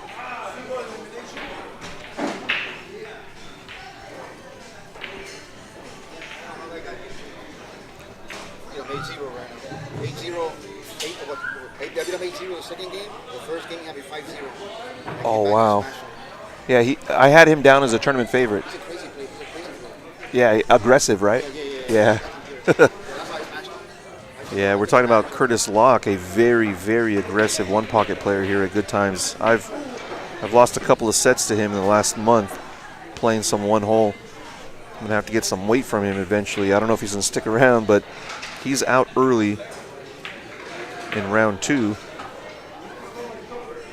Not a bad result. Butch playing the long game right now. He's waiting for Emil to make even the slightest mistake, and he's going to start banking one of these balls towards his hole. Looks like it's 1-1 now between Mike Waddles and... Oh, look at this bank! Oh, what a shot from Emil. He seals the deal with an 8 ball I didn't even see coming, man. I'm going to have to look at that one later. Wow, Emil putting that ball down. Super, super aggressive shot. We got a 2-0 score line for this table. We're going to have another match for you in just a minute, guys. I'll let you know what we're looking at.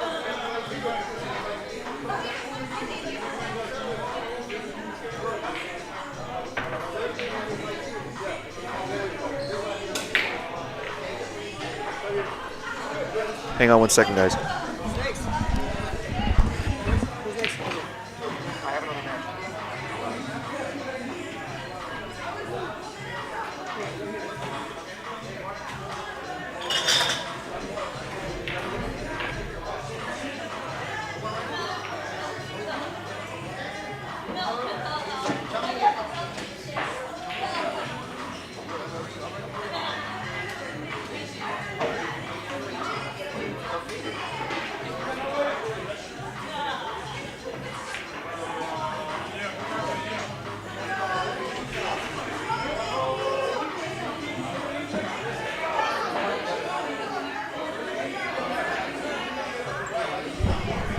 All right, I'm going to have Mike Waddles and Martin Mesa on this table in just a minute.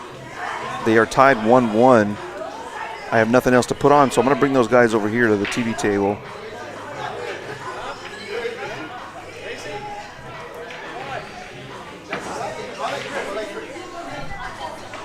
And find out from Mike. He's just coming back into the room, taking a quick break. I'll bring him over in just a minute, guys.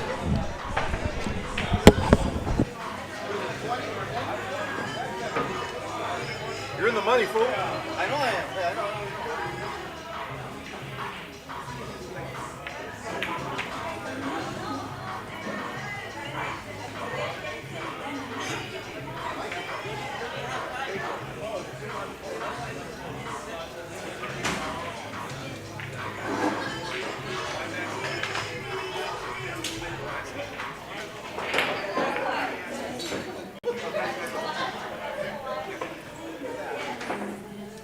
Hey, they're coming over to play right now. All right, Mike Waddles making his way to the table.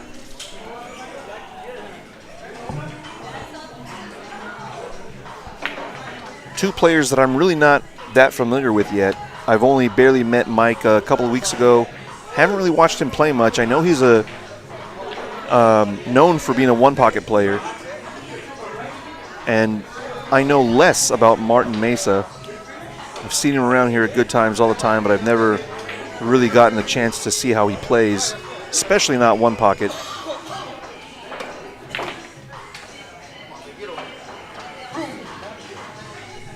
All right, Eric Chacon's going to get off the table, and these guys are going to break. It's 1-1. This is still round one action. Emil Marin is waiting for them in round two. And Eric Chacon is sitting in the hot seat. Not in the hot seat, I should say. He's sitting in the final. Eric Chacon already in the money.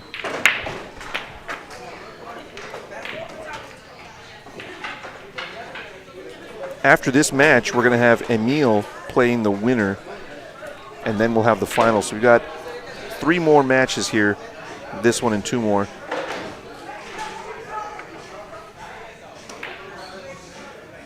Both players just getting ready right now. I'll go ahead and talk about our upcoming events here.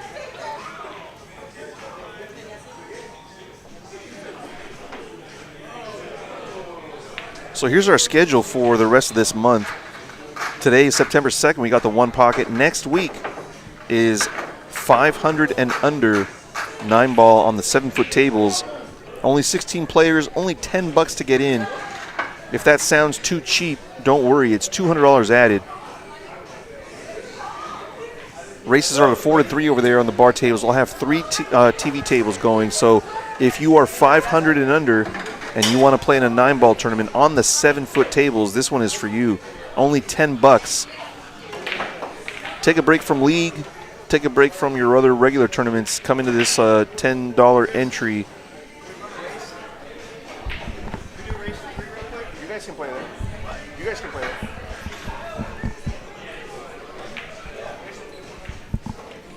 All right, let's see how. Sorry, I'm gonna come back to the. I'll come back to the schedule in a minute. Feel free to take a screenshot of that. Oh, I'm on the wrong table here, guys. I apologize. Here we go. Looks like he's going for the 9-ball here. Ooh. Very good break, although he's going to sell, not really sell out the 7, but he's allowing Mike to take a look at this 7 ball. Looks like Butch and Curtis are going to get into some action over here on table 21.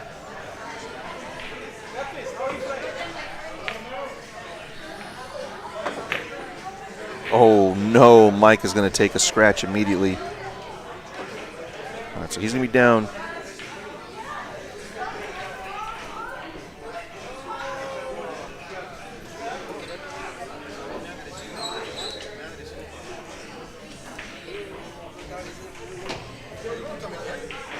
All right, so Mike already down 1 ball. It looks like Martin's going to have a pretty good look at this 7 ball. Stun or draw for the 8. Really got to stay down on this ball because he's going to hit it with some power. That means accuracy has to be at a premium. There is no margin for error on this 7 ball.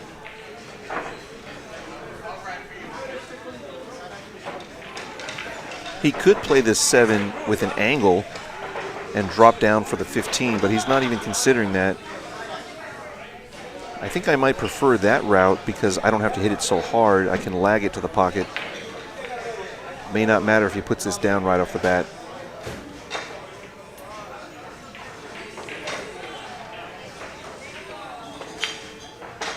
Yeah, that was the issue. And I do believe, could be wrong, I do believe this 15 goes for Mike. He needs to recuperate that ball. He's down.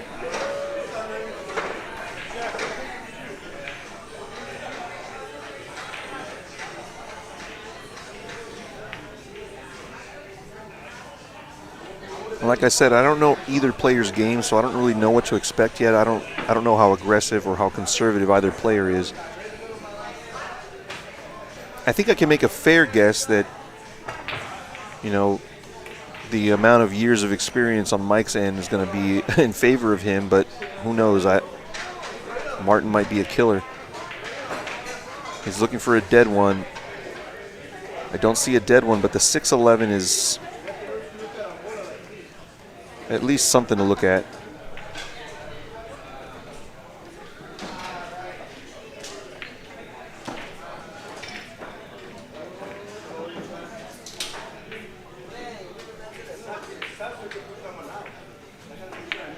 He's looking real hard at this 9-6-11 bank combo. 3 or 4 balls in play here, not even including the cue ball.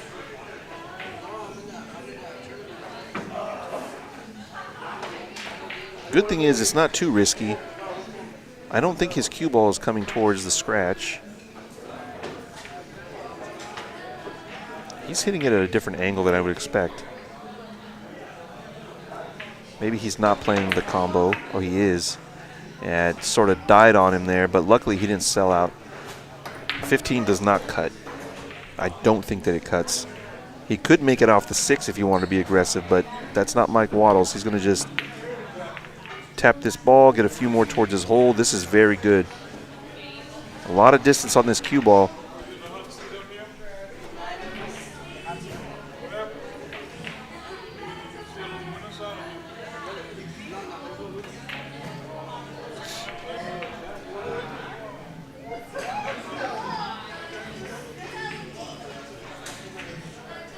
All he's looking at here is what does he not want to sell out. He's going to have to one rail kick this 4 ball away.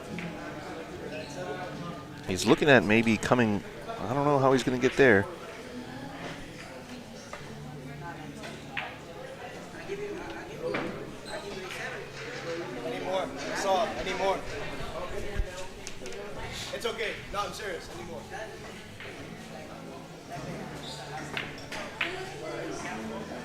He's going to bank this towards his hole rather than just banking it away. It looks like that's what he was measuring up. He's going to try and thin bank this forward towards the 15 and the 6. What a shot from Martin. That is crazy aggressive. I can't believe he tried to do that. Oh, man. So he's going to go ahead and sell out this combo. I didn't think that cue ball would come down so far. Very aggressive. Love to see it. Unfortunately, didn't have the juice, but it was online. Mike's going to go ahead and say, forget about that combo. Let me go ahead and cut this ball along the rail. He's back in the positive now.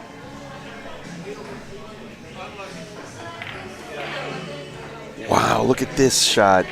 Gets some pretty good movement out of that ball. He's going to go ahead and spot up his ball he just made.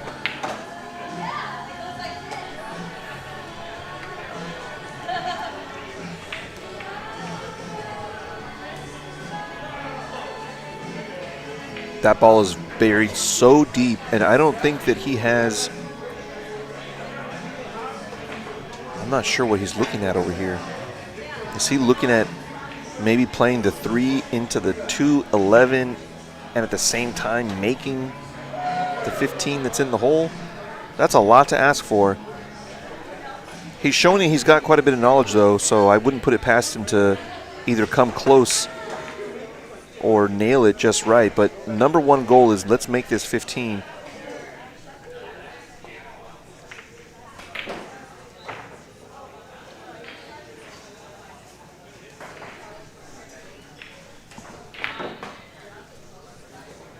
Really taking his time. Rightfully so. It looks like Mike Waddles is going to pounce as soon as he gets a chance here. These players were moved over from table 12. They were tied 1-1, and I caught them in between right after the previous match was over, so they were willing to come and play their last game over here. Yeah, 15 ball make was the #1 shot, but he's going to sell out 12.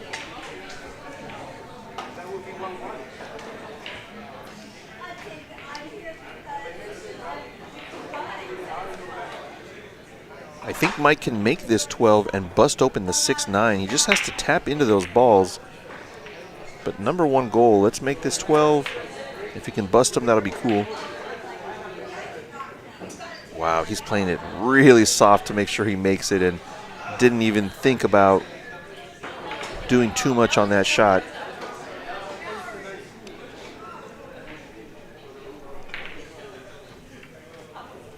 Look at this. What a shot. He uses the 10 ball to block the 6 and the 9. Very aggressive defense, if there's such a thing. Very aggressive defense. He's saving that 9 ball for later.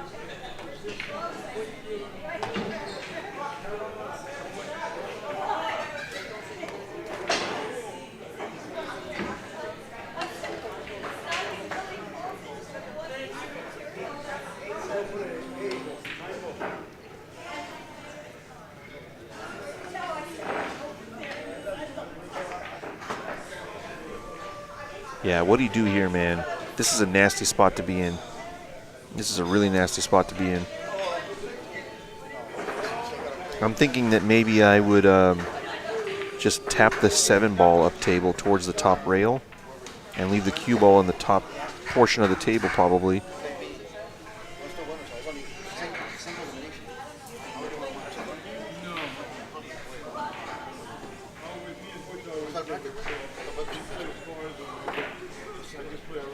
Yeah, I'll show you guys a bracket in just a second here. So just so you guys know how we got here, Mike Waddles and Martin are still in round 1.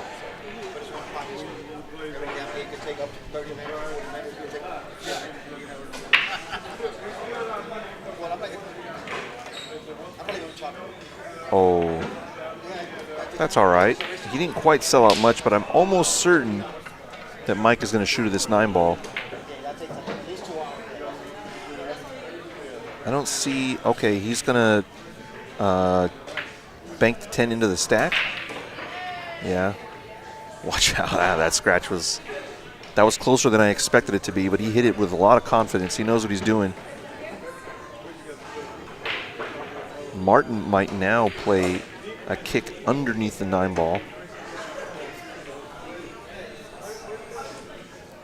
If he can kick under this 9 ball, he'll send the 9 ball out of here. But his cue ball needs to get out of that area as well.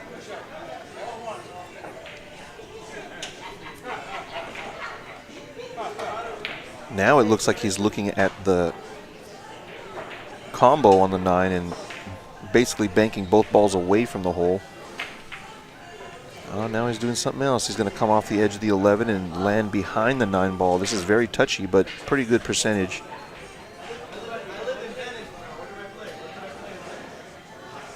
Excellent. He's not happy, though, because he knows he sold out the bank, but it's not guaranteed. Mike's going to have to work for it. Got to hit at the right speed. That wasn't the right speed, and it almost looks like there's a bank on the 9.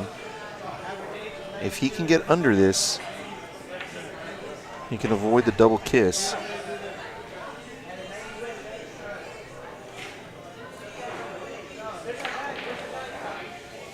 He could also thin the 6 and tap the 9 back towards his hole. That's a little bit less risky. Still some risk, though. You still may sell out the 9 if you come off the wrong angle. He's just going to bank it away right off the point here. He's going to come close to making this. Off the point and out of there. Uh-oh, the 6 ball's there. Oh, man. I think he may have been trying to do a little too much. I was surprised that he came that route. Just a higher risk on that particular line.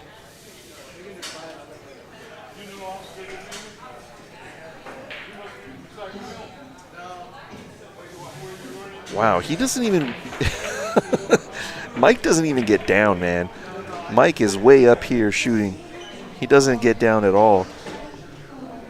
And he still strokes the ball pretty well. He's maybe not playing extreme precision. He's maybe playing a little bit more strategy, a little bit more percentages, being on the right side of the ball rather than perfect line. He does not get down on the shots.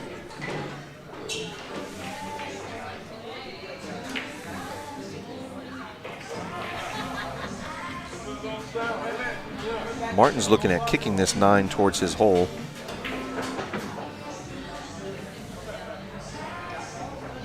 Doesn't have anything great to look at here. I think I come off the edge of the 8 ball.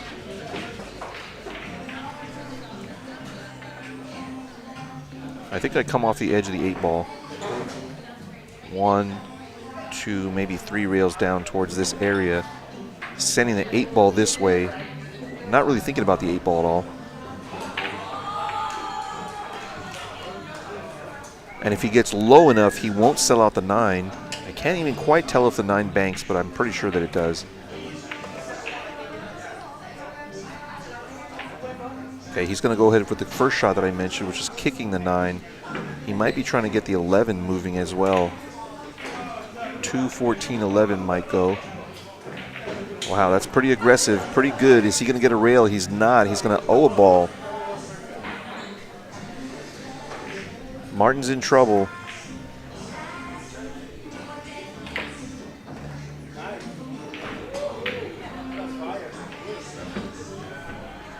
He's going to bank the 8. Follow to the rail.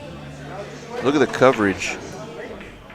Look at the coverage on the 8 ball using the 1 and the 4.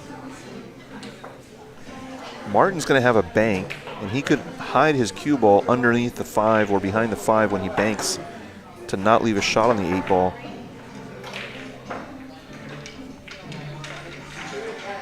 Sort of like a drag stun shot. Slug it behind the 5.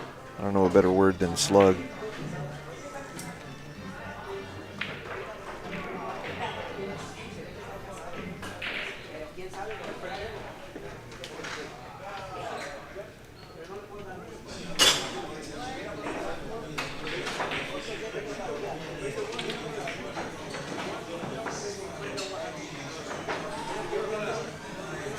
I'm not sure what he's looking at. I really think that the only shot here is the bank on the 1. He sees something else.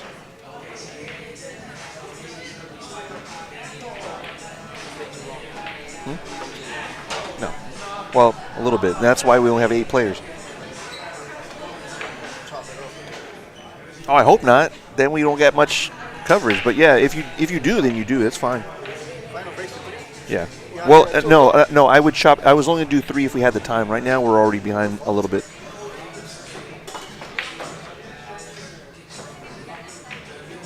But even if one player plays quickly, the match goes quickly because maybe they sell out quickly, you know? All right, here comes the shot. He's not going to try and hide him behind the 5, though. He's adding follow to this shot. Oh, he's up off the ball again. Now he's thinking about maybe do I want to hit the 7 ball? He's going to bank the 1 ball and hide the... Huh?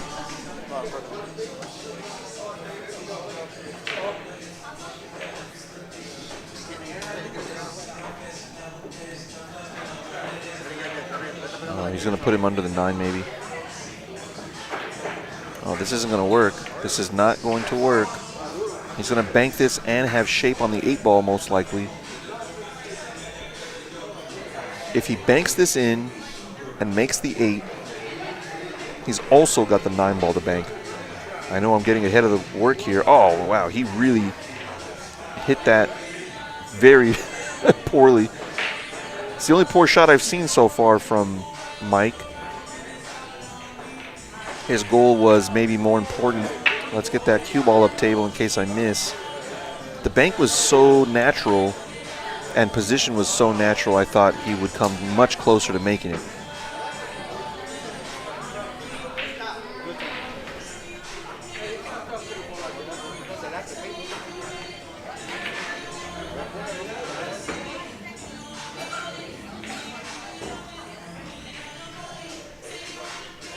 Going to try and,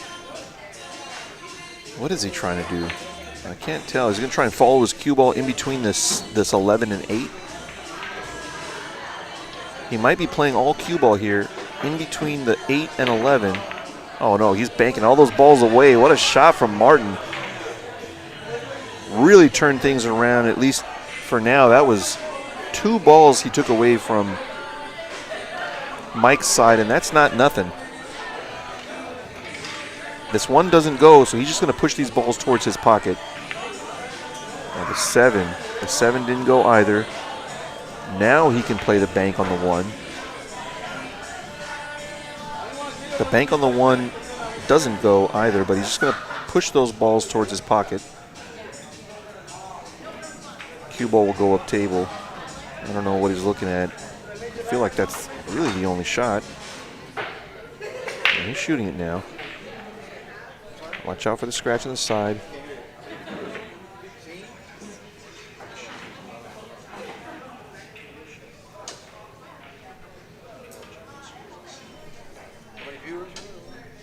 Oh, I don't know right now. I'm not sure.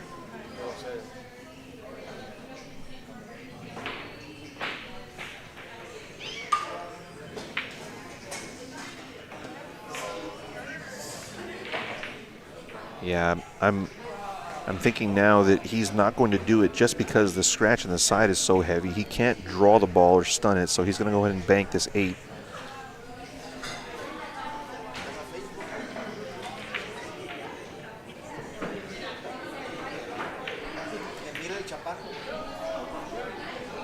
Not a bad effort. We need to hit it a little bit softer. Mike is probably going to bank that 8 ball away. If he can see it. I'm not sure if he can see it or not.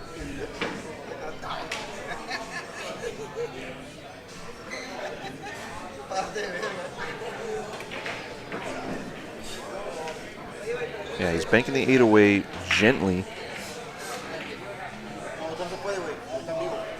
Wow, he took away the bank on the 11 with that 8 ball.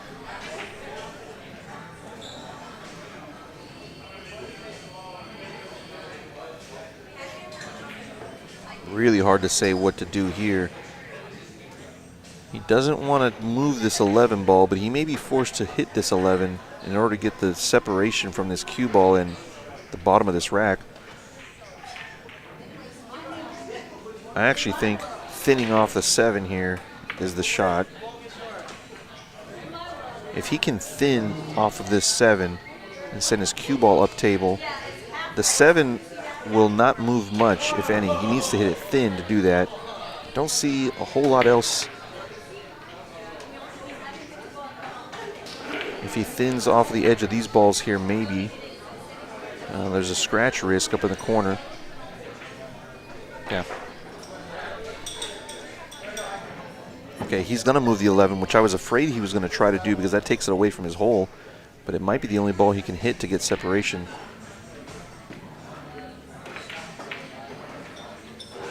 Yeah, this isn't the best because Mike is pretty close to the work here. He may even entertain shooting at this 4 ball. He's looking at it.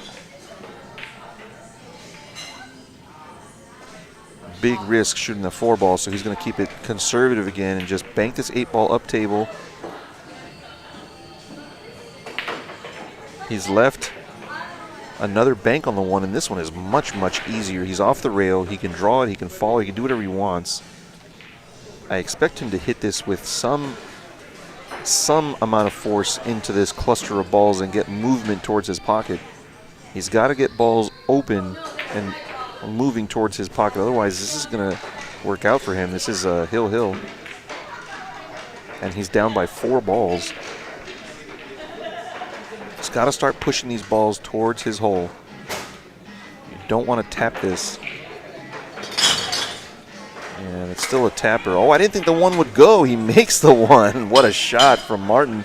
Proved me wrong. I couldn't tell that the 1 ball went past that stack. So he's back out of the hole.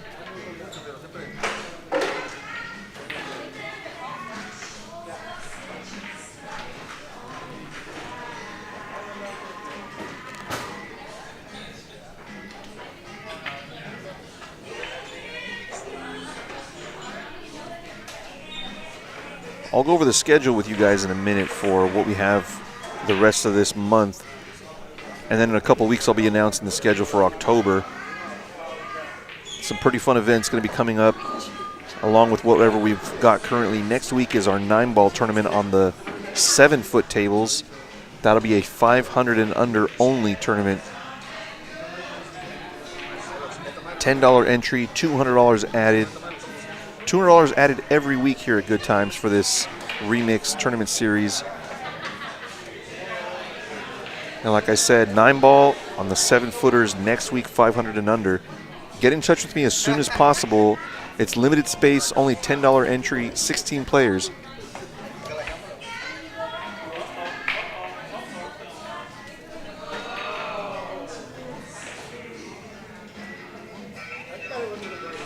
He's going to try and combo this 14 in. I think it goes. Oh, the 9. I was surprised to see him shoot it. I really thought the combo, even if it didn't go, he was going to be able to cover those balls with the stack if he had shot at it. So he's going to spot the ball he owes, and Mike is going to just bank this 7-ball into the stack, I believe. He may even be able to be productive. Bank it into the stack and towards his pocket. Oh, he wanted to just bank it straight away. This is sort of a free bank now.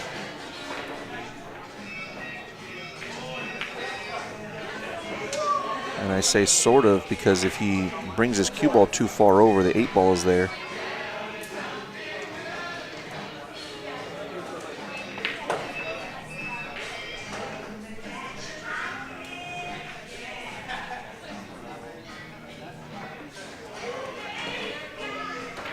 Really takes his time. I would have probably already shot, but that's me, and I would have sold it out by now. That's why my 1-pocket game is what it is. If you don't play 1-pocket, I highly recommend it. Even if you think it's boring, you're going to realize really quickly that you're going to learn stuff and see shots over and over that you don't ever see in 9-ball, or if you do, they're very rare.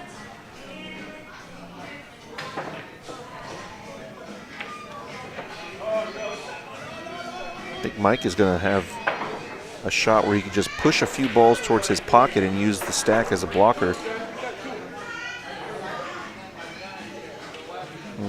Maybe not. The balls are not lying great for that, but he's going to shoot at the 4-1-3-2. Did he get a rail? Did he get a rail? He did not get the rail. I think he knows it. All right, he's going to go ahead and spot that one up.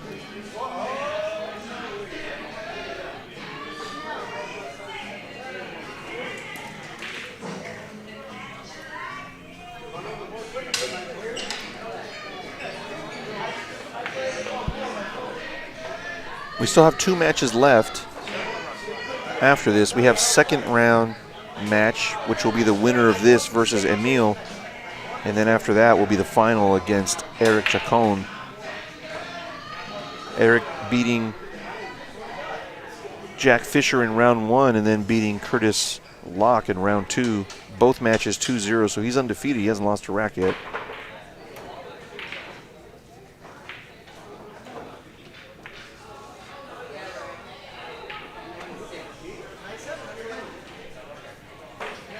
Just stiff this ball and hold it there, probably on that bottom rail. That's what I'm expecting him to do.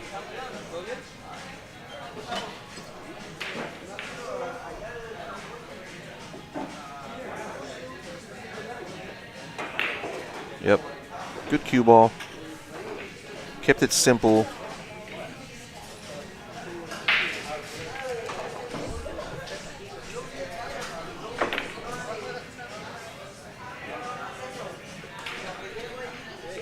Wow, this is becoming interesting. Is the 9 ball going to be bankable as he spots it? No, it's not. Oh, it sort of is. It's obviously not without its risks, though. Cue ball will be brushing all those balls towards Mike's pocket. Do not need to be doing that. This is almost a free bank, but it's very difficult.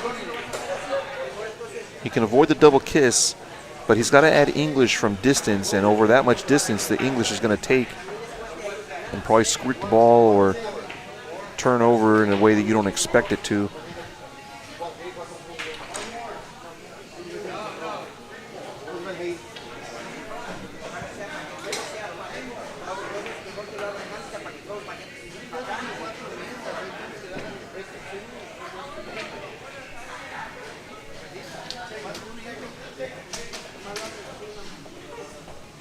Got some action over here on table 21. It looks like Butch Barba is playing against Curtis Locke. Both of those guys were out in round 2, or round 1 for Butch, actually. He lost to Emil here earlier. I had Butch as a tournament favorite, and Curtis, actually. Both those guys are out, though. Now I would say if Mike wins this game, he might be the favorite, in my opinion.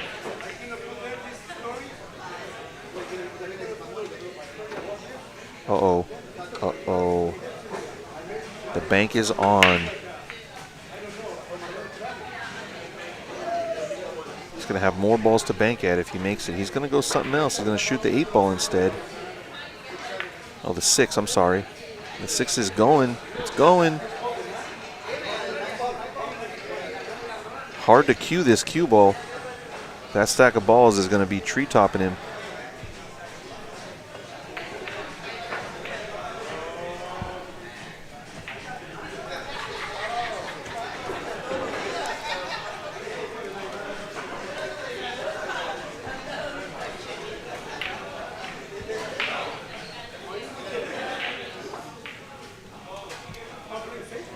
I wonder if he can just roll onto the 6, hitting the bottom rail first and then just tapping the 6 ball, sort of like freezing it to the rail.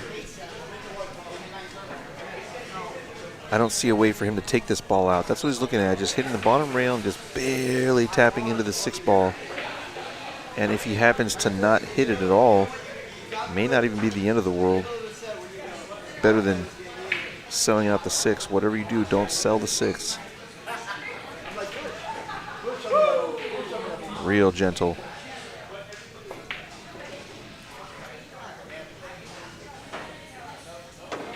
Oh, I don't understand why he hit it at that speed. I really didn't think that the double kiss was going to help him in any way. The double kiss kept the 6 ball there. What is Mike doing? He's not even looking at the 6 ball.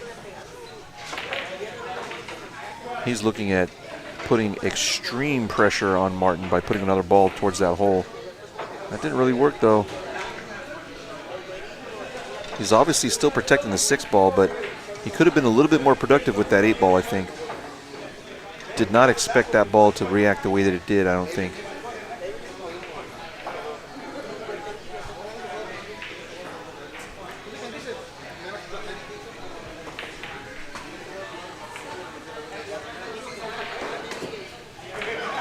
Martin doesn't have a bank on the 8, doesn't really have a great bank on the 11. He's going to have to maybe graze the 9 and come under the 6. I can't tell if he even has that. The last option he has is to combo the 9 into the 6. Extremely difficult to do that and very risky as well. So he's in a really tough spot, and this is all because of Mike's patience.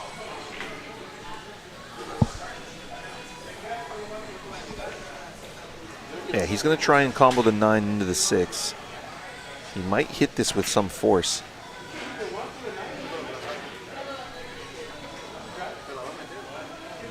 I don't think so.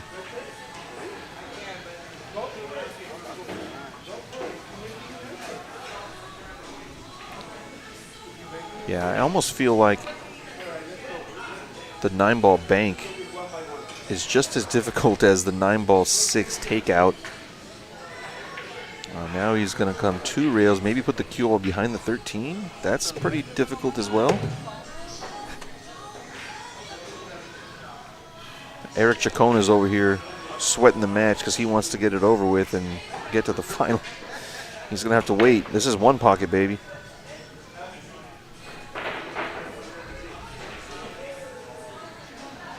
Yeah, he's going to bank the 9, I think, now. He's decided that it's just as difficult. That was the shot. Good try. He didn't get it, but I think Mike's got to shoot the 6 now, doesn't he? Oh, he can see enough.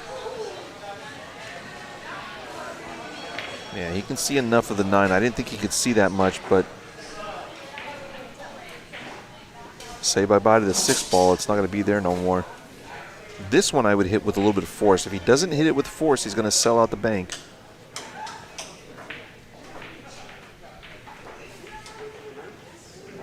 Of course, there's a huge risk of scratching if he hits it hard. Huge risk of scratching behind the 6. Wow, he got a lot out of that shot. Excellent shot from Martin.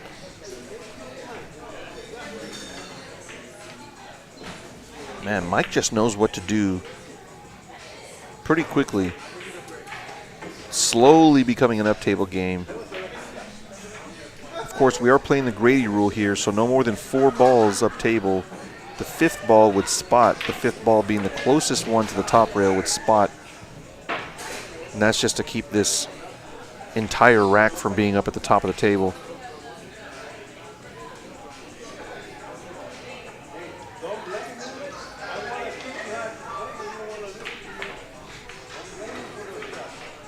This is still round 1 action. We are now 2.5 hours into this match. Fully expected, though, which is why there's only 8 players in this tournament. It would be a disaster to add any more than 8 players in a 1-pocket tournament that starts later than noon. You just don't know how long they're going to go, and I'm a little bit of a purist when it comes to 1-pocket. I don't really want to speed up the match or put them on a shot clock or anything like that. The Grady rule is as far as I'll go.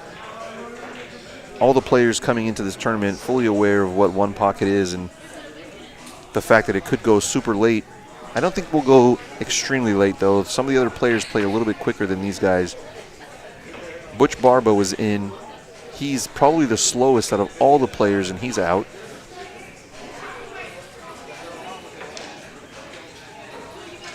Emil plays somewhat slow.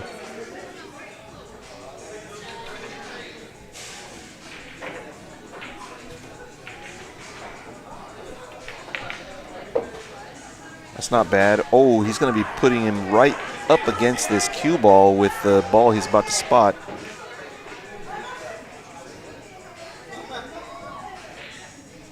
Hey, what happened to my chat box? I just realized my chat is gone. Have you guys been... Oh, man, I don't know how that happened. Oh, we're good.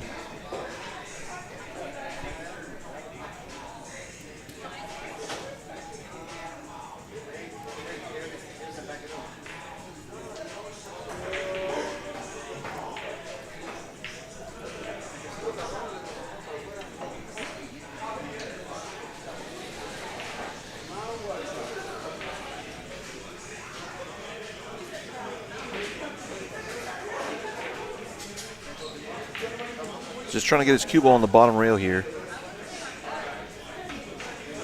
Can't really be too productive, I don't think, on this shot. Yeah. Oh, I'm surprised at the reaction of the cue ball there. Was he trying to get into the stack?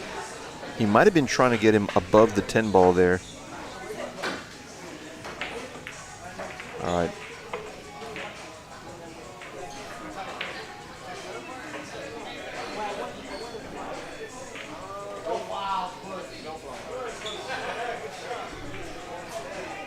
Yeah, Butch is in action over here on table 21. It looks like he's doing somewhat decent against Curtis Locke.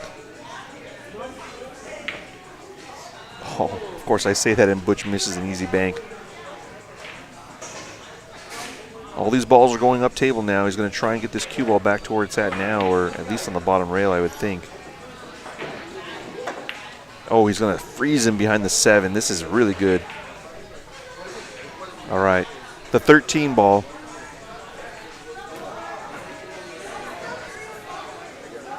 Oh, man, he's going to weld him on both sides of this cue ball. That's nasty. That is nasty. I guess it didn't matter the 13 was there because he was going to shoot. He was going to hit the 7 ball anyway.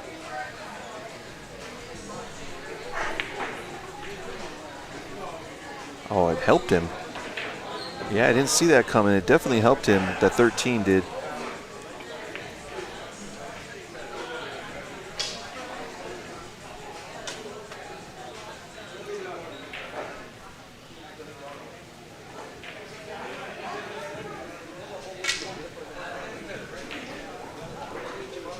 I think my ball count is off. How did that happen? Oh, no, it's not. We're good. You want me to close 12? Huh? You want me to close table 12? If you can, that'd be cool. Thank you, man. What about 17? Yeah, if they're leaving, yeah. Thank you.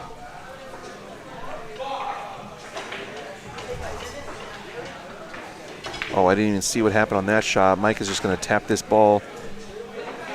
Oh, we have a ball up table, guys.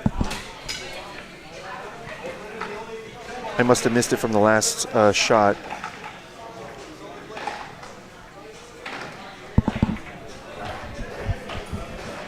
And if you're an experienced one-pocket player and you've been playing with the Grady rule, you can use it to your advantage. Send a ball up table when there's 4 and you know that one of them is going to spot there. And if you're sharper than your opponent, you might see it coming. You might understand what's going to happen. You might play a safe like he did before. You might give yourself position on a bank. When there's a Grady rule in effect, you really got to pay attention to what's going to happen with that spotted ball. Just another really interesting element of the game that I love. All right, another ball's going to spot here. It's going to be the 7 ball, I think. Check it. Just look. I can't tell. Close to this one, right? Close to that rail, yeah. The top rail, yeah.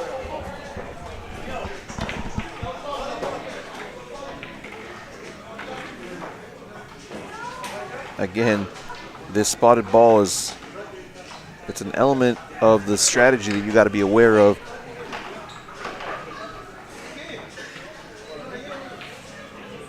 I think Mike's going to have to come off. Oh, yeah, he's going to try and get to the bottom rail here with a lot of spin.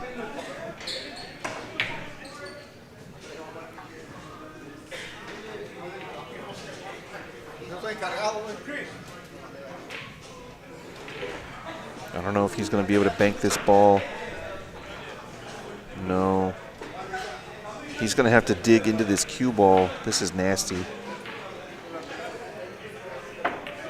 Oh. He really wanted to draw that cue ball back down here. It's not going to work. Mike doesn't have anything, though. I'm sorry.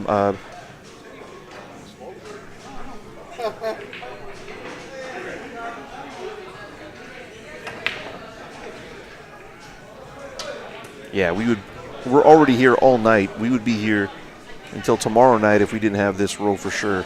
All of count them all now, he's spotted what, 4 of them? He would have had almost half the rack up at the top of the table if it wasn't for the limitation.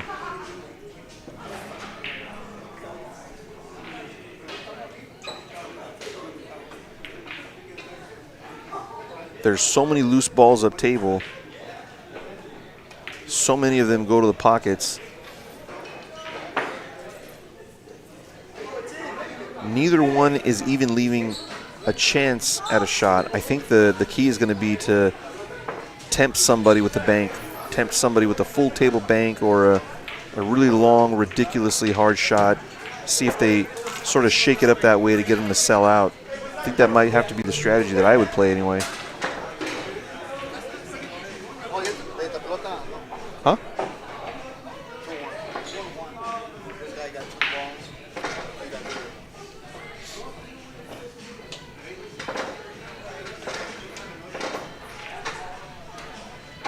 Yeah, it's very possible that the next match goes by quickly.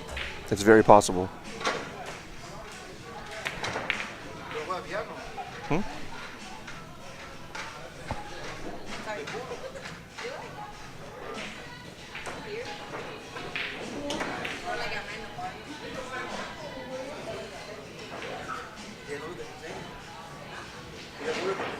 Is he going to just make this and put it on the spot? He's trying to, wow, he's trying to do something crazy here, which is lock him behind all these balls. Look, he took away the 2 ball. This ball's going to spot behind the 3. That's pretty smart.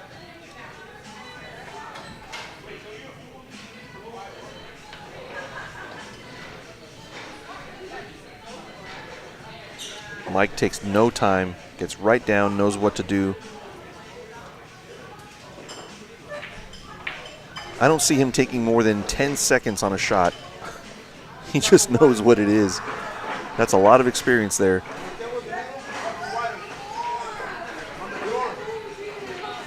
And like I said, I don't think Mike is necessarily playing to be perfect on every shot. He's just playing high percentage, strategy.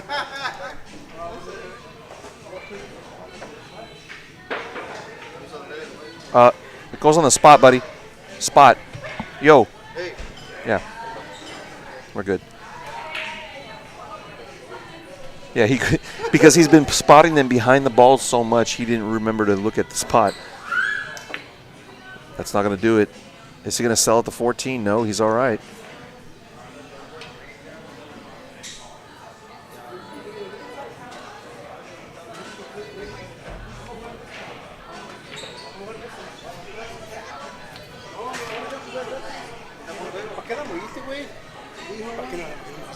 What?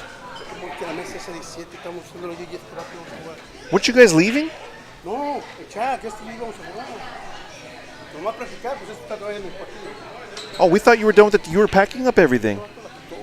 No, I told him to. Oh, just rent the table out, man. All right, well, back to the game, man. I got these guys chirping in my ear behind me. Got Martin Jimenez and Eric Chacon, and who else is back here? Emil Martin. He's going to try and lock him behind the 8 ball here. This is a pretty good shot. Pretty good containing shot. I don't think he's going to outdo Mike in the patience department. Oh, there's no rail. Wow. This match is going backwards. Putting balls back on the table is not what we want, man. There's only 1 ball in a pocket. Look at all these balls on the table, and nobody's got a shot at anything. He's definitely going to bank this 13. It's not too risky. He can hold it on the rail. He needs to use the 2, 3, and 12 to protect the 13 after he banks it towards his hole. That's actually a bigger priority than making the ball. He's made banks like this before at pocket speed. It might just barely get by the 12 here. Oh, it didn't, and he did not protect the ball. This is a big mistake. This is a big mistake. I think Mike can shoot the 3 here. No, he's going to go ahead and take the 13 out of there.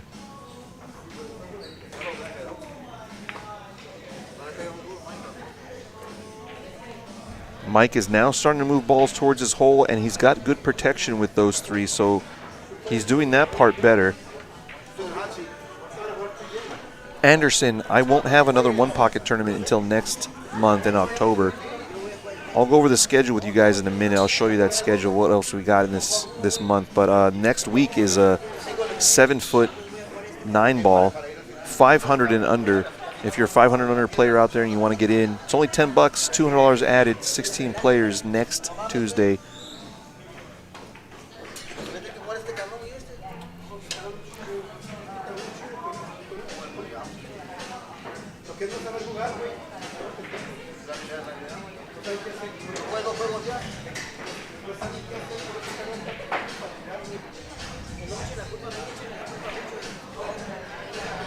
He's going to try and kick the backside of this 4-ball, 2 rails. I think 2 rails. 1 rail, he might not hook him. I think he's got to go 2. Don't sell out the 13. He's coming 1 rail. Oh, he missed the whole ball. It's going to be a foul. He's going to owe another. And worse than that is he sold the 4. Mike should be able to run at least 4 from here. The 2-ball goes, and there's a chance for him to bust open the 3-12. He might be going to the 6 here. Going forward. Oh, that was interesting. It looked like he was going forward the whole way until the last stroke he brought his cue down. Uh-oh, missed that by a good margin. That didn't even threaten the pocket there.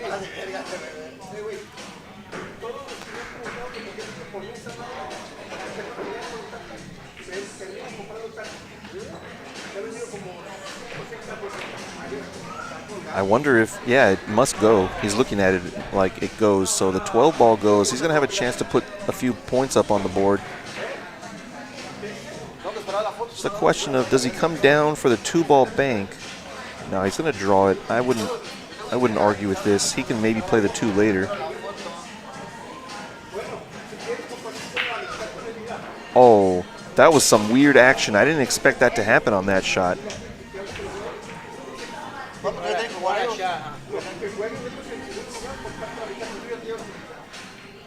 Yeah, the bank isn't really on. He's gonna have to stiffen this with some inside and some power.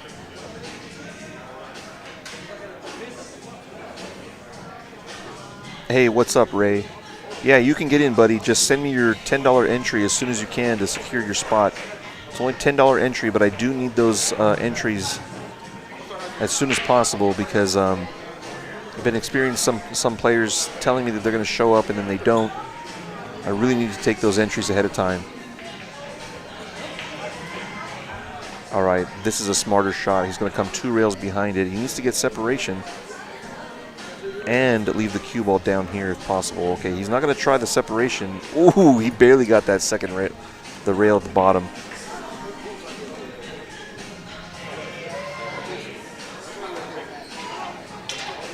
Yeah, so Anderson, I'm not sure when I'll have another 1-pocket, but there will be one on next month's calendar. It'll probably be at the end of October. But it'll be the same format, 8 players. Can't have more than 8 players when we start this late at night. We still have 2 matches to go after this, but I don't expect them to last this long. The finals is going to be Eric Chacon versus whoever makes it through. Emil Marin is waiting for the winner of this match. I'm going to encourage the players to play quicker, but I can't force them to, or at least I don't want to force them to. I'm not going to put them on a shot clock, but I'm just going to ask them to hopefully be considerate and play a little bit quicker. He's going to bank this 2-ball towards his, oh, he's not. Interesting. That worked out okay. Now Mike just needs to make sure he protects this 2-ball. There's a lot of ways he can hide. He can hide this cue ball anywhere and just make sure that the 2-ball has no look.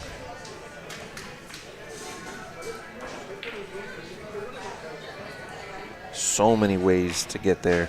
I think hitting the edge of the 5-ball up table and getting behind the 7-10 or 7-15. Oh, it's the 11. This is even better. He sends another ball towards his hole, and he blocks. And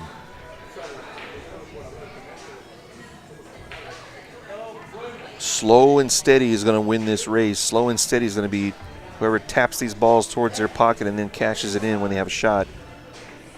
Mike's just waiting for that perfect opportunity to run these balls.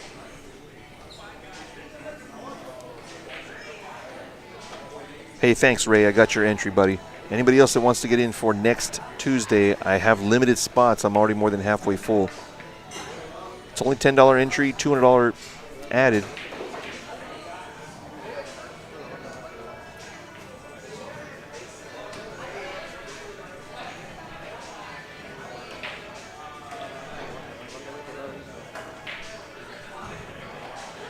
Very risky.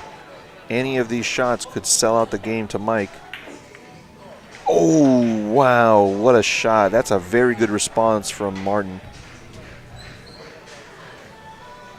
Mike's going to make up his mind real quick what to do here. He's going to bank the 9 back towards, oh man, we're going up table again, huh? 5-ball. Martin. 5, thanks. I missed it on the last round. There's no way. I don't have a referee. I'd have to pay a referee to do that. That's very, very difficult to do that. I would love to, but that's very difficult. Time the next match, 30 minutes. I would have to have somebody standing there and pay them to do that. I'm not going to.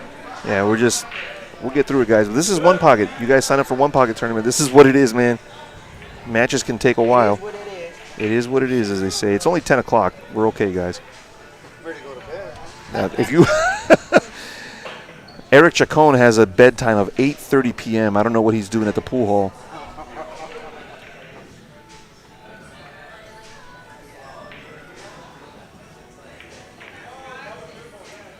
Okay, spot that ball up.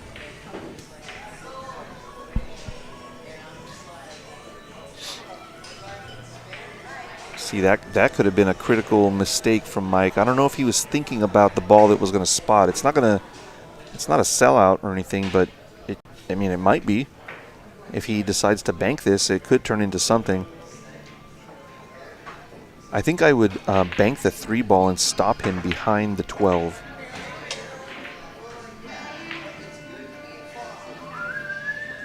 Bank this 3-ball. That's what he's looking at now. Bank the 3 and just get it over there and make sure you freeze him behind this ball.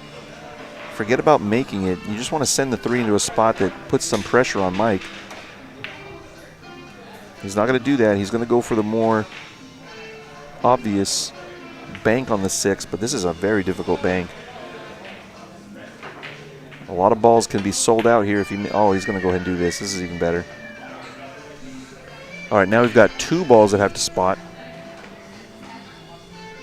2, yeah. 2 balls, yes. Mm-hmm. Those 2, yeah, yeah. And the 11, yeah.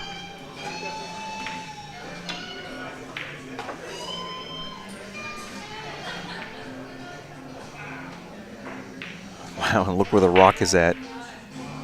Complete blockage.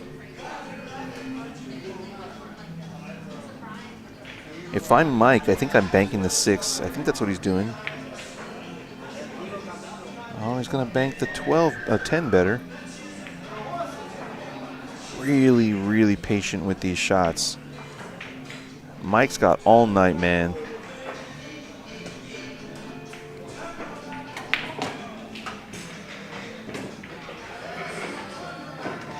He doesn't shoot any Superman shots at all.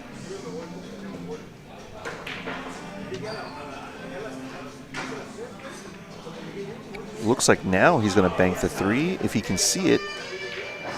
I can't tell what he's sighting right now, but it looks like he was aiming at maybe shooting the 3-ball. I'm pretty sure he can't see it though.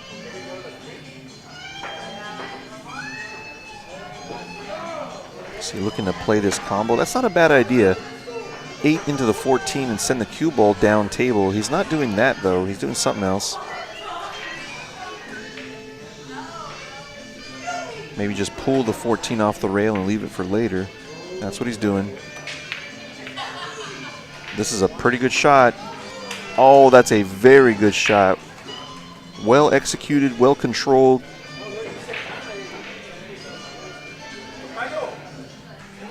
Now he's opened up the 14 and the 8. Both of those balls go when they didn't just a minute ago.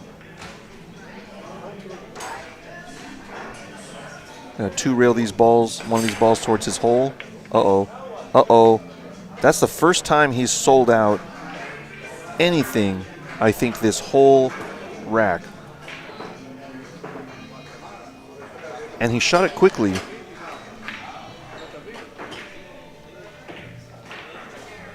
This is just straight follow. Shoot the 10, straight follow, get back for the 7. I can't tell if the 11 goes, but I'm almost certain that the 7 does.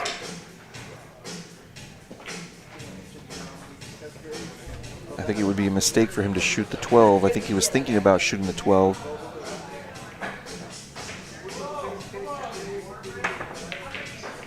Really have to make this shot. Absolutely has to make this ball. Stay in this game. He doesn't do it. Oh, man.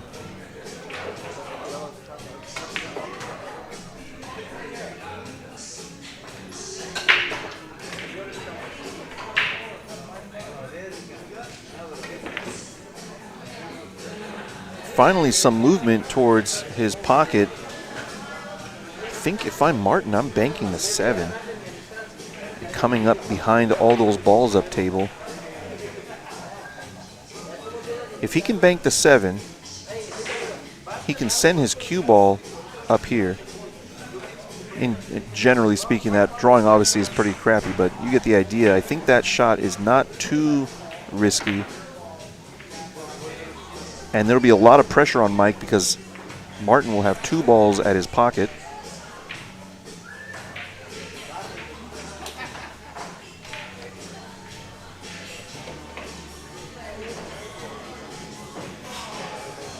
Trying to put him behind the 11 now. Oh no, he's still banking. I'm sorry. He's still banking this 7.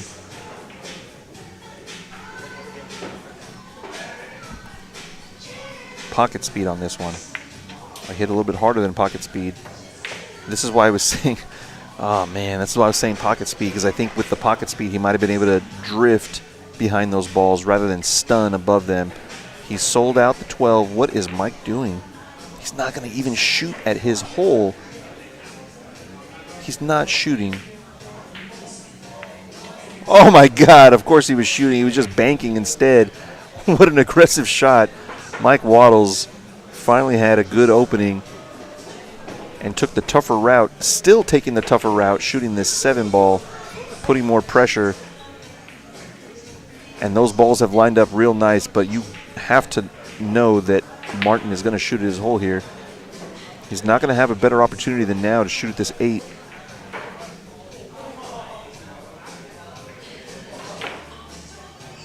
If he misses it, though, if he misses it, it's huge. My ball count is off. No, it's not. We're good. Yeah. Stay down on this one. Oh, no. This is disaster.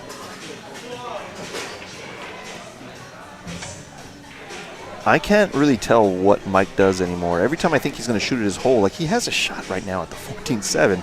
He's going to shoot the bank instead. Watch out for the foul.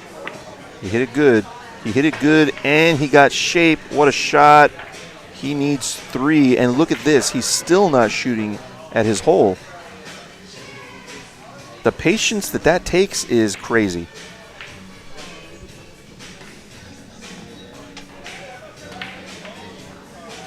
But the patience pays off. Look at this. Even if he banks it, the risk is huge. He cannot afford to sell out this combo. He's looking to see if it's dead. It doesn't have to be dead for Mike to have a chance at trickling it in later or even holding the 7 in from the pocket. So Martin's going to just go ahead and bust up this party now and not give him the chance to shoot those. Oh, watch out for the scratch. Watch out for the scratch. This is good. Smart shot. He kept his head on that one. I think a lot of people might have tried to smash those balls apart.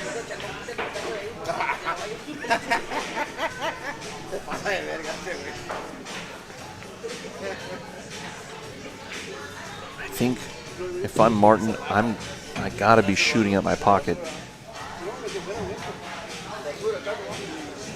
He could bank the 2 ball, hold the cue ball behind the 9. That's the first shot I see. There's a million other safeties that he can do instead and use another ball to hide behind. I think banking the 2 is not too bad. He's going to bank the 3 instead. And follow his cue ball to the bottom rail maybe. Oh, he's shooting the 1 ball. Very aggressive. Mike does not have a shot at his hole, not really, not with the 7 ball tied up with the 14 anyway.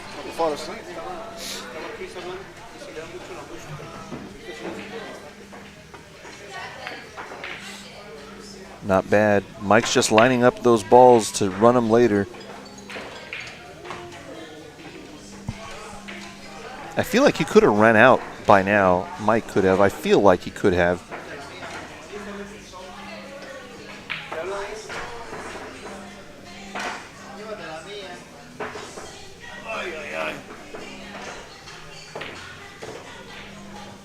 I think this is almost over, buddy.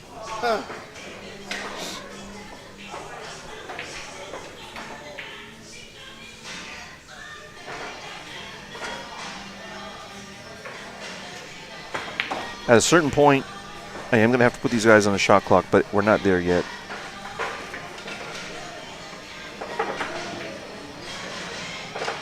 This is what we want from one pocket. This is what I want to see, is this very methodical, very patient game. I think Mike can bank this one just inside the 9 ball. I think. Now that I look at the monitor, that looks insane to try. I'm going to separate these balls. I don't think he sold the bank. Oh, actually he did. The 7 goes, and it's a free bank. He needs just a hair of inside.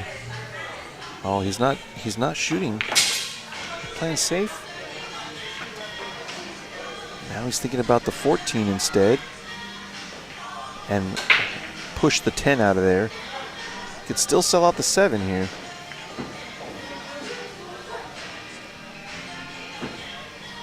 I think that's okay. Mike's going to bank the 9 ball. 2-stroke bank the 9 ball.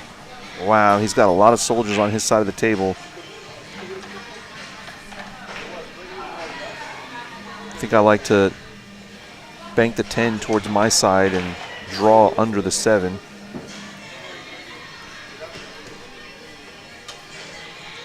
I don't think he has a shot to bust these balls and send them away from the pocket. Yeah, it's going to just draw under the 7.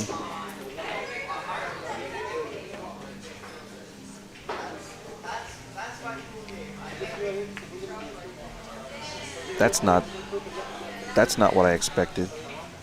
He's going to sell at the bank on the 10 ball, and look at how many balls are now on Mike's side. He just needs 3 of them to go. He has 5 balls at his pocket. The writing's on the wall, but he can still make it work for him. I think the 9 banks, actually. It barely banks. The risk is extreme.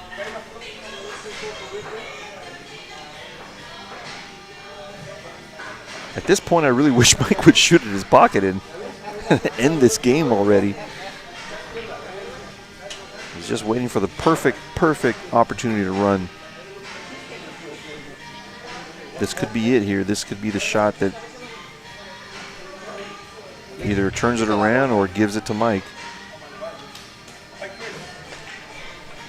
Later, man. All right, Martin Jimenez is out. Wow. He can't bring himself to shoot it yet. He's going to go ahead and bank these 2 balls away. This is not bad. I didn't quite see this one yet. Stop his rock there. Send those balls away. Oh, he's sold out the bank on the 9. Mike can avoid the double kiss by drawing, but he's going to go ahead and shoot the 1 instead. That one has a slight window, but the 9 ball's kind of sharking him. Good hit. Just more and more and more pressure. He was hoping the 10 ball would block the path to the takeout. He's going to come behind it. This is a very hard shot. He's shooting it pretty quickly. Wow. 2 balls away. Going to go ahead and bank the 14, or the 1 ball.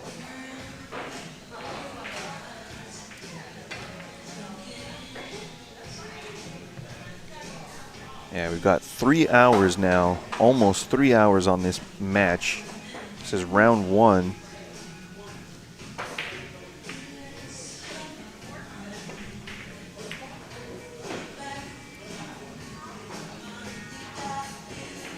I'm going to take a very quick bathroom break, guys. I will be right back. I'm going to ask Eric Chacon to keep score if he has to.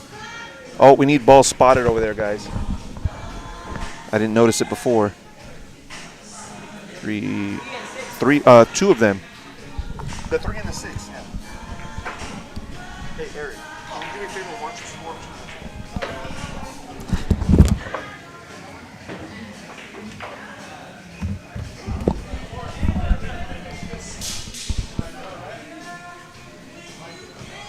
Let's go.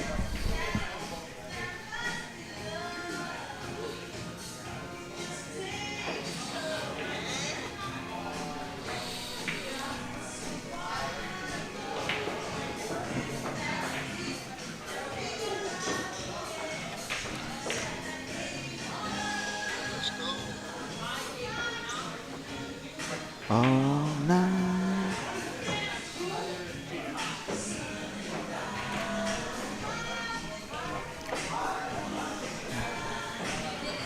I'm ready to go home. Let's go.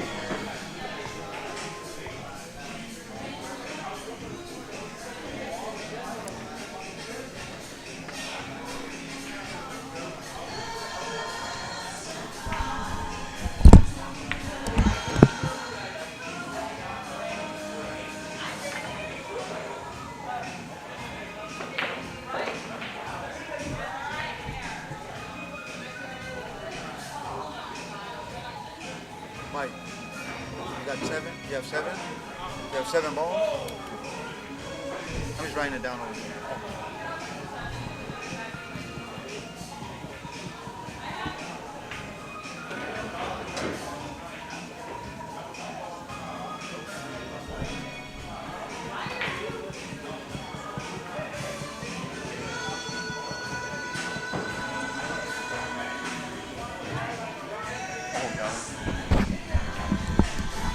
All right, I'm back. I'm glad he got another ball on the board. It's do or die time now for Martin. Pretty good shot there. Really smart shot, actually.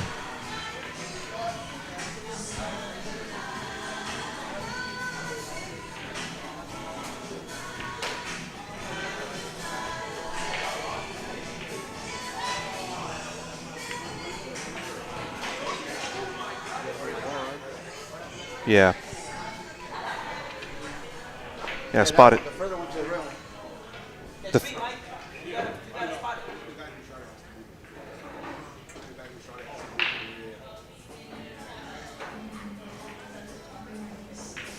I'm not sure what that discussion was about.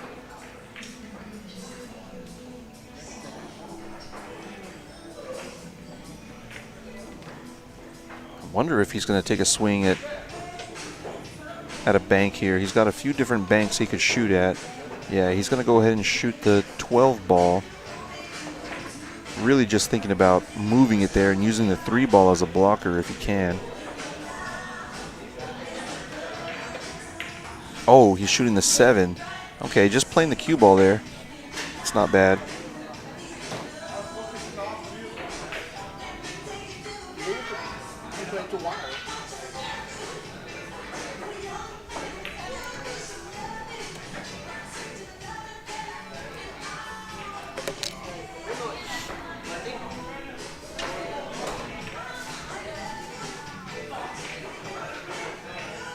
we got more balls in play down here. What does he have to shoot here? I mean, is he not going to bank the one? At a certain point, man, he's got to start getting aggressive, I think. For this many hours, I really feel like he's going to have to shoot at his hole. He can bank the one and bring the cue ball 3 rails around to center table. I know it's risky, but when is he going to shoot? He's down 7-0 hill.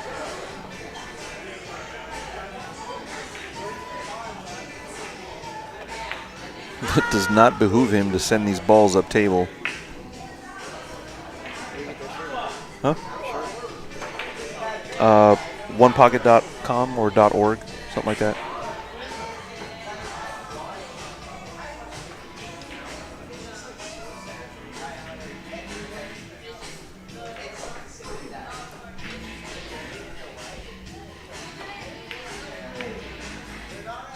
All right, 2 of those balls are going to spot. Oh, one of them is. Oh, no, it didn't. The 12 ball came out of the area, so nothing's going to spot on that shot. I know it's hard for you guys to see that line. It's very thin on the table, but the 12 is just below it.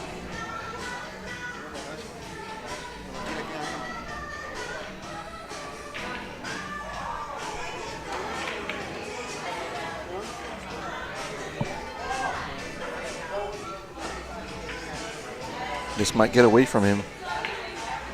This is what I had a feeling about. That ball got away. This is it. Is he not going to get a shot? I think he is. I can't tell if the 5 goes. Mike's body language isn't really telling me.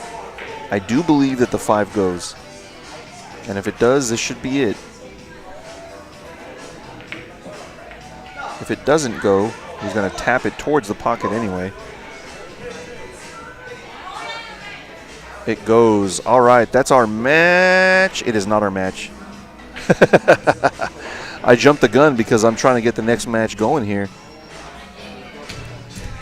I don't know if the shot here is to make the 5 and foul, scratch.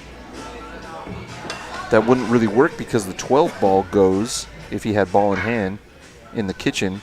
The 12 goes and then he could just draw to the other balls. So making the 5 and scratching is not an option. I think he's got to just shoot here, man. What do you guys think out there? What's the shot here?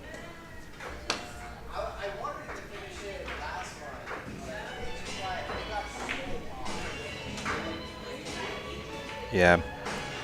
The only shot I see is either to bank the 7 or play safe behind one of those balls up table. Even that. Maybe take a foul. Maybe take a foul and shoot, man. I'm not sure. Maybe take a foul and roll him up on the 7. But that just delays the inevitable. I really think he's got to shoot. I think he has to shoot the 7 ball bank. Oh, he's thinking, where is the ball going to spot if I send a ball up table? Actually, if he hits the 12 back up table, it'll spot. But how do you hide the cue ball? This is a nasty one. This is checkmate, I think, on Mike's part. What in the world is he going to try to do? Put him on the 3 ball, maybe. Put him on the back of the 3. I don't see what else he can shoot at. Oh, he's trying to bank that. This should be it. Come on, Mike. We don't need any more safeties, buddy. Let's put this ball down.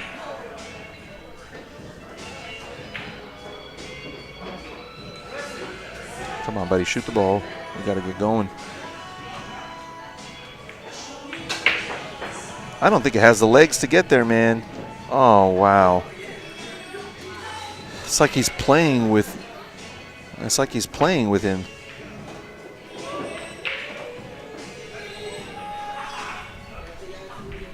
Killing me out here, Mike. Thought he was going to make that ball for sure. Now it should be curtains unless he runs 8 and out, which he can't do because the 2 balls are in the hole. He would have to make this 7 and make the 5 in the same shot. No, there's no way. I don't see a way for him to win from here. I'm trying to make up a scenario in my head where he can win, and I don't see it.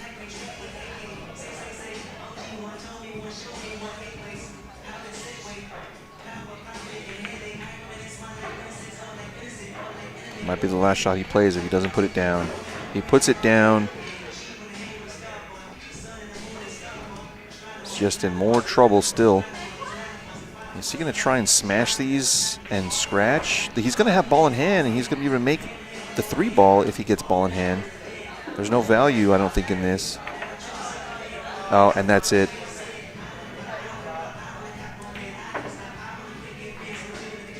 Mike Waddles has ball in hand. He's going to shoot the 3 ball, I should hope. Please. Oh, the 14 is better. I'm sorry, I didn't even see the 14 being a better shot.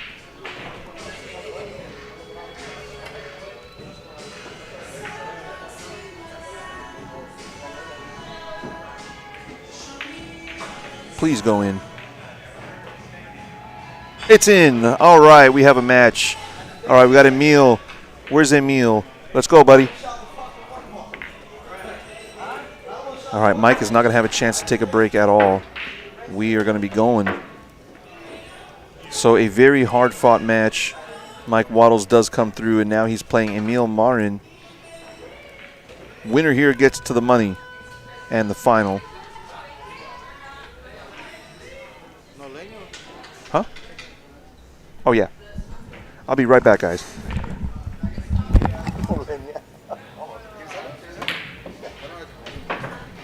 I just don't have a light.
Hey guys, you know where Mike is? Huh? You guys know where Mike is? You guys already started? Okay, can you rack? We got to get going, man. It's late. We got to get going. I know, as soon as he gets here, we got to get that match going.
Yeah, he's right there.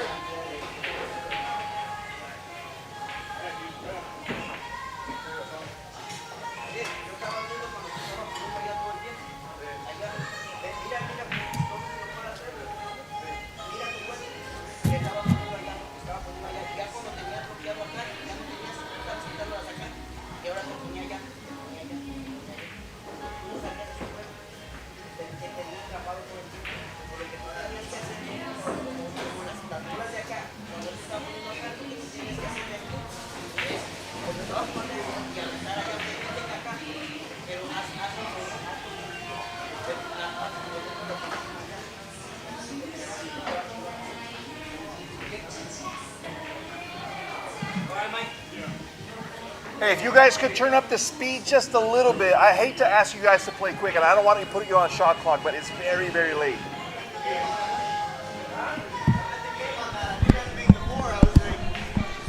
All right, we're about to get started. These guys are going to flip forward, and I've asked them to speed up the play a little bit. It's pretty late at night, and Eric Chacon is over here waiting for winner in the final. Oh, what's going on here?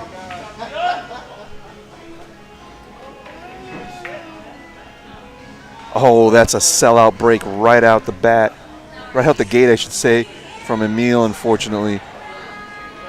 This is not a monthly tournament, unfortunately. This is a weekly remix series, so we change up the game every week. I'll show you guys the schedule in just a minute. Actually, let me go ahead and pull that up right now.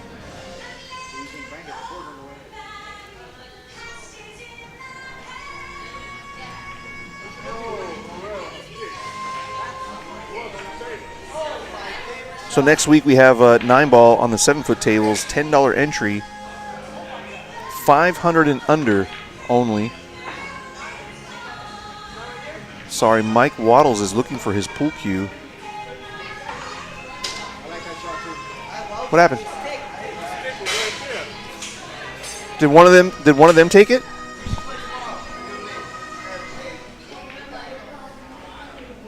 Mike Waddles can't find his cue. He said he left it on the...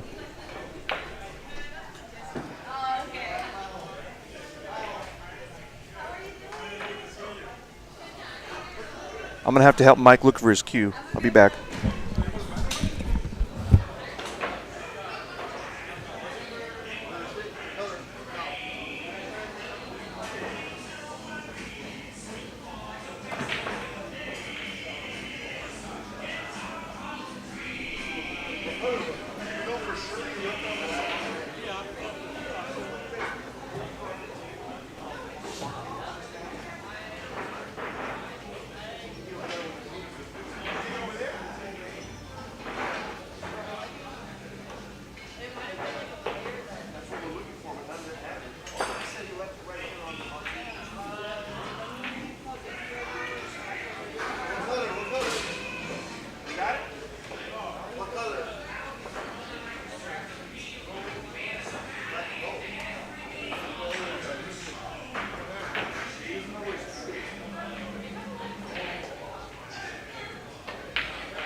You left it over there. He didn't want to argue about it, though, so it's called pitch off.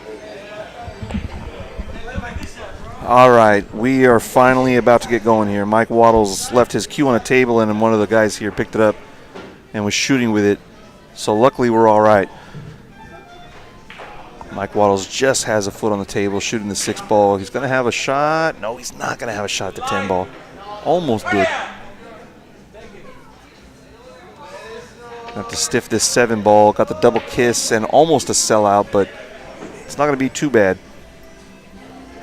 All right, once again, real quick, our schedule for this month.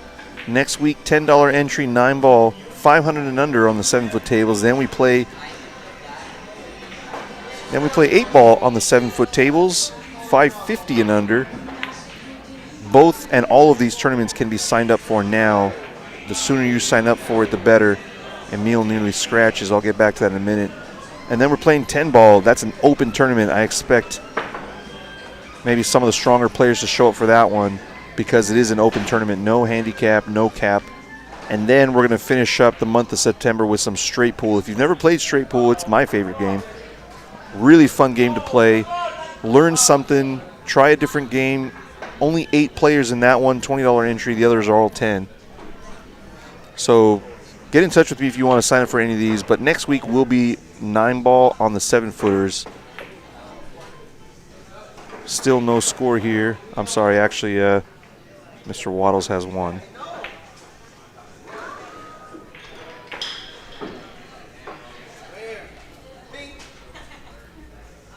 See what he can do. Wants to bank the... Oh, that sold out. The first opportunity for Emil to shoot, and Emil is a freaking shooter, man. This guy can run balls. I expect to see some action towards his hole right now. Oh, he's not going to shoot the 13. I'm a bit surprised. He hasn't really even looked at it that well. He thinks it's too hard without even going over to look at it. 2 railing the 10. That's pretty aggressive. This is a very good line on this ball. Is it going to go? Oh, my God, that ball is in. What a shot from Emil. Forget about that 13. Let me just go ahead and 2-rail this and get shape on the 1. Oh, man, what an aggressive opener for him.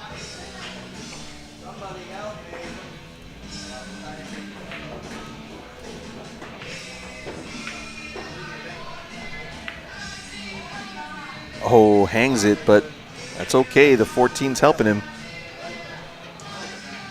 Mike is going to bank this 14 almost certainly, and it's dead natural. The only thing good he has going for him is that, but he's going to sell out the 1. And I think Emil's going to be probably bringing his cue ball under the... There's a window in between the 215 to shoot the 4. If he wants to play in that stack, otherwise he can come around for the 13. Even the 9 ball goes. Yeah, he decided to come all the way around, but watch out, he came too far. He's got no shot now.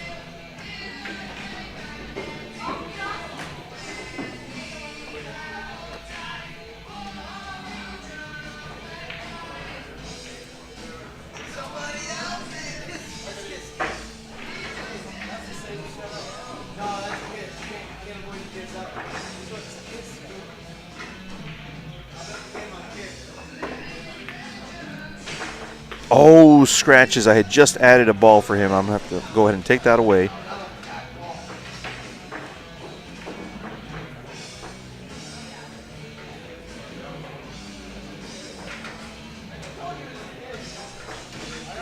So interesting way to start. Both players having really open offensive opportunities and neither one able to capitalize.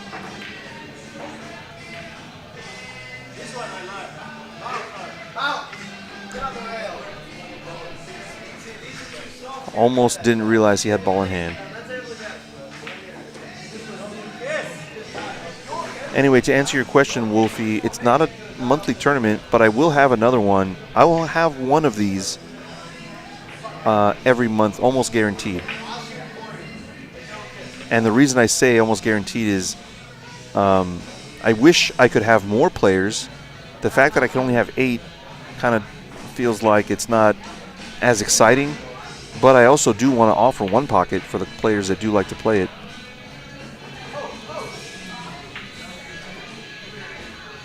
And I'll most likely keep the format the same, which is just race to 2.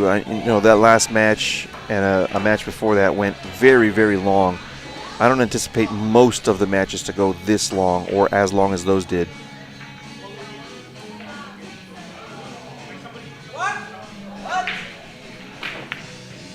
Watch the double kiss.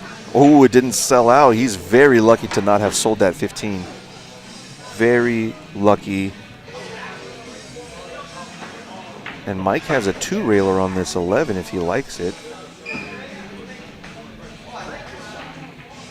I don't know what I'm talking about. That's too crazy. Way too aggressive.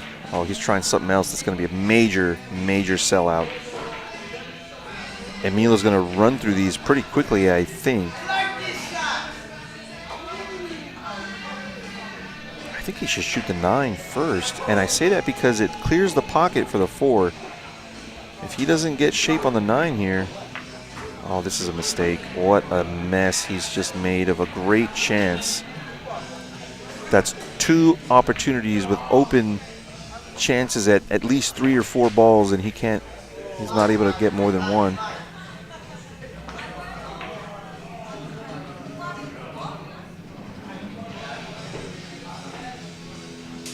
Pretty good shot.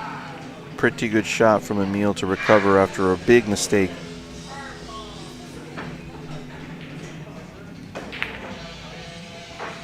What an aggressive shot on that 2-ball. He got down, he shot it. Definitely sold out the 9. Emil's got to hit this with a little bit of inside to play the 5 next. Every little bit of inside makes this shot harder, and he missed it by a pretty good margin. I would really love to see Mike hit balls in rather than send more towards his pocket just for the sake of time. He's got 3 balls here he can run, and yet there's still a chance he might try to bank the 5 or something.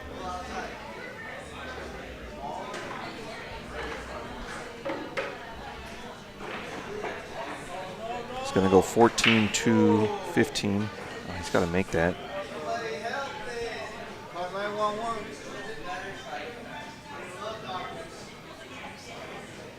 I think he just wants to tap the 2 and lock him to the rail in the 14. I don't know what he's looking at here. Oh, he's looking at banking the 15 into these balls. I think that's a big mistake. Or is he playing the combo 15-14-2? The 15-14-2 might be on if he sees that it's dead. That's a very messy shot. Didn't sell out too much.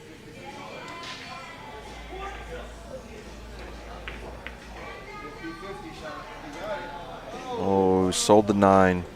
All right, this will be the 3rd opportunity for Emil to run.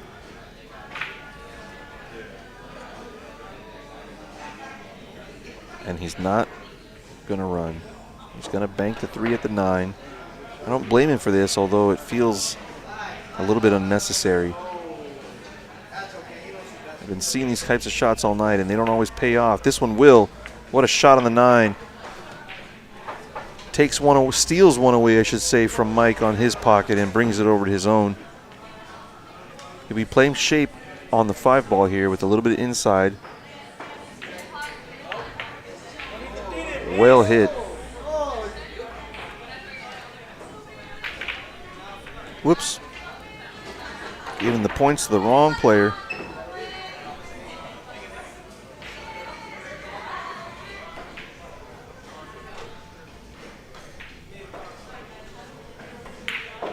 All right, Emil's on a nice run unless this scratches or it gets perfect shape. Oh, this is going to be a tight little shot. He might want me, he's going to call me over there to go watch the hit. I'll be back.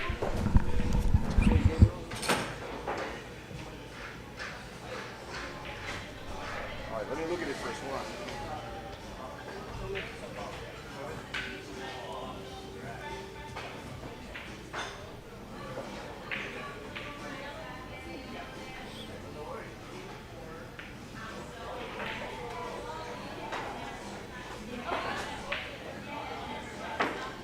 shot. Damn.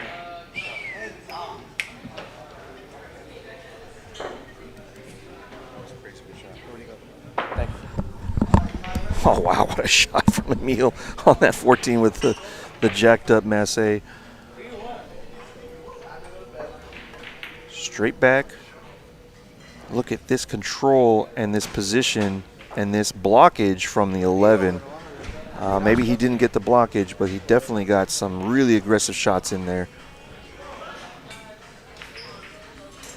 Pretty good shot from Mike. Really knowledgeable on how both balls will travel near each other as they get away from that pocket. Those types of shots can be easily sold out.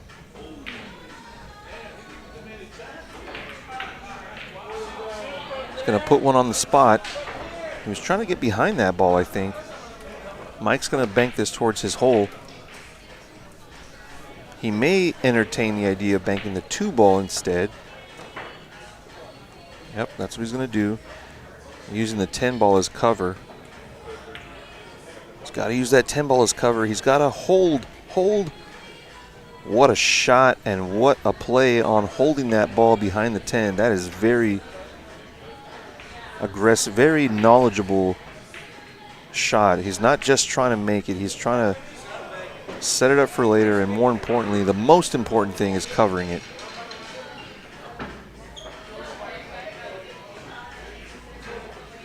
Is he going to combo this away towards his hole? That's exactly what he did. What a shot from Emil. Look at the setup of the 10. Oh, man. That's going to be the money ball. The 10 ball just glides into place. What an amazing play from Emil.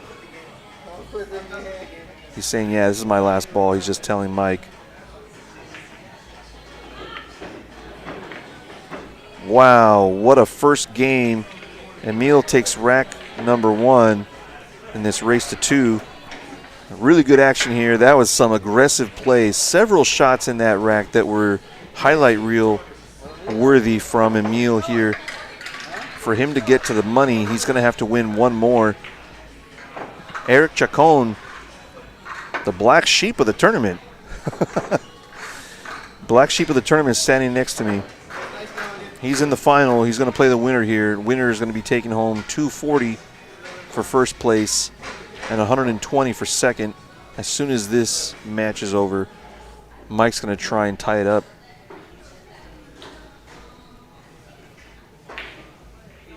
Yeah, I agree, Mark. That was wild. Extremely different styles of play. These guys couldn't be further away in style. Emil coming super hot, very aggressive at every shot. Coming with that 2-railer earlier. This is not a... Oh, it turned out to be a good break. I was going to say this is not a good break from Mike. And then that cue ball just took a turn.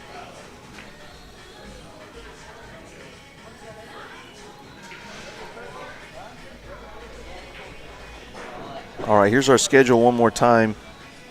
Next week, 9-ball on the 7-foot tables, only $10 entry. 16 players for 500 and under only. Get in touch with me as soon as possible. I'm already more than halfway full on that one. That'll be next Tuesday. $200 added every week. Stop number 17 is this coming Sunday.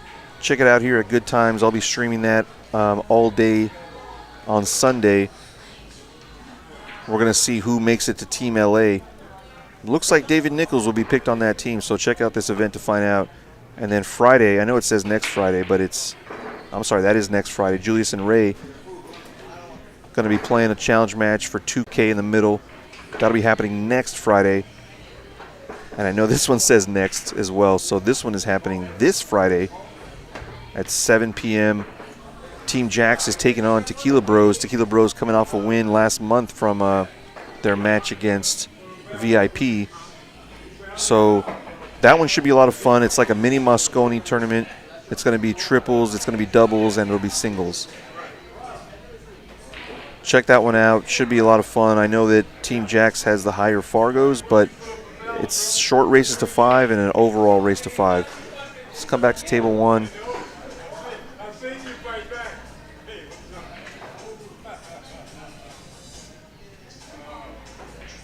I know you was gonna bail Ooh. Ooh. He blocked the 4 ball. Well, maybe the 4 ball didn't go anyway.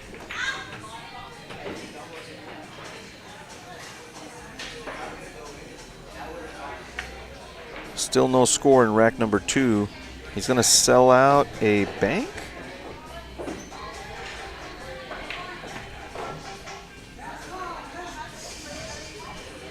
I'm surprised he's not shooting the 5-ball bank. He's going to be a lot more conservative. Just tap 7. It's okay. Mike doesn't have a bank. He's just going to thin this and leave him on the rail. Oh, he's going to sell out a bank on the 8. Bank on the 8 is automatic, and he could just float forward and play the 14 cut. Pretty much a free bank. More importantly, hang it if you don't make it. Hit it soft. This is a pocket speed-ish kind of shot. This is a good speed. He's not going to make it, but he's got some cover. Yeah, I think he's got cover. Mike can definitely come rail first, but... Oh. Didn't even occur to me that that ball was cuttable. Didn't even give it a second glance, but it was definitely on. Too busy taking care of a few things over here and didn't notice it, but what a sellout. Fortunately, he's not really in a great position from here still.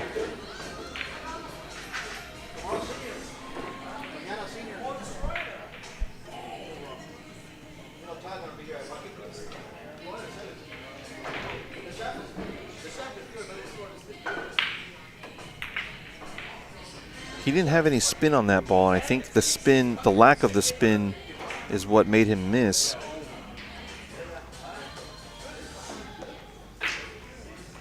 Oh, I didn't know that Mike owed a ball.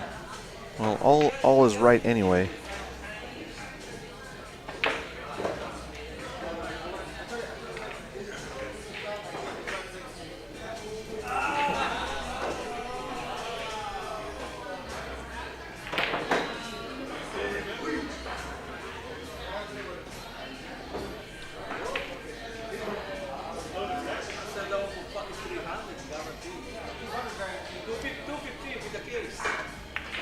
Oh, he didn't hit this hard enough, I don't think. Oh, it's still good. Oh, he just had the pocket speed on that ball. Nice shot from Emil. Nothing else offensive. But he got the important thing done, put another ball down.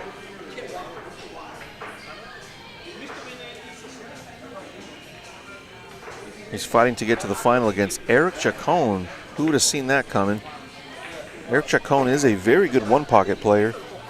Don't tell him I said that, but he's actually pretty sporty playing one hole.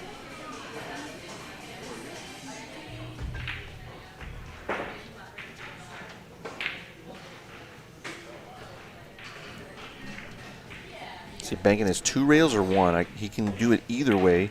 He's going 1 rail. Again, he's not getting any English on the ball. That ball is coming off straight with no English or side spin at all. You were able to see it there on the roll as it came down the table.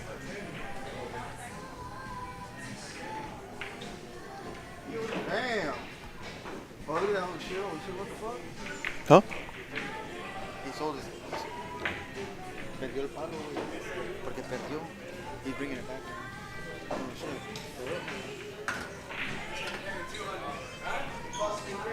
Oh, dude. Thank you. Where did you get them? From Joe? Joe makes them, right? Yeah. Yeah, she does. They're good. I can't be chewing on this on the mic though. I'll hold it for later. If you just bring me a napkin or something, I'll hit it later. This guy. It's the what's that? Buñuelos, yeah.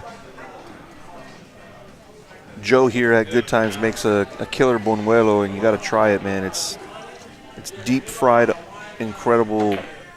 I don't know what you call it. Watch out, the scratch is close. Can you spot me a napkin if you can, yeah? Thanks, dude.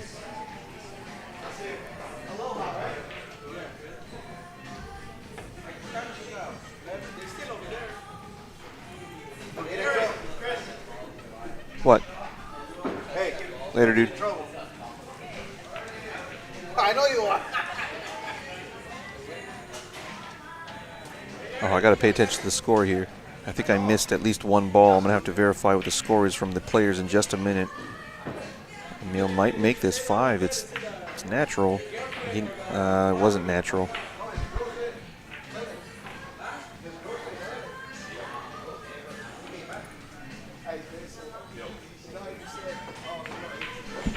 Emil, how many do you have? One? And you have 2? 1. Okay. Got it. Okay. All right, we're good now. 1-1. I wasn't sure that Mike had one.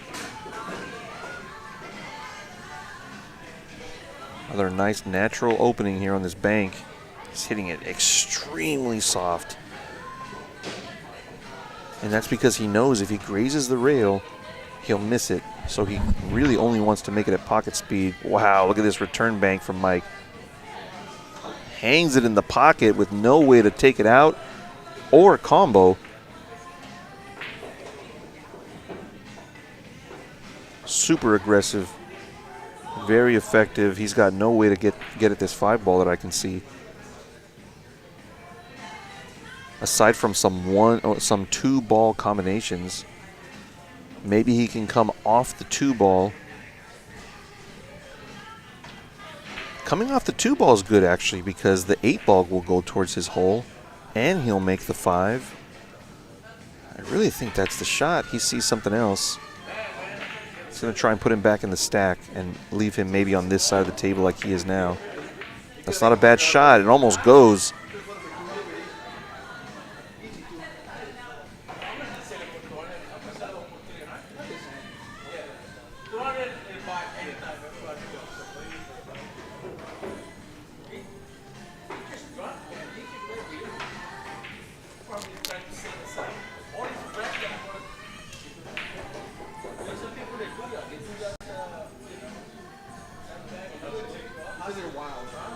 All right, what's he shooting at here? The 10 ball to the 5. Doesn't get it.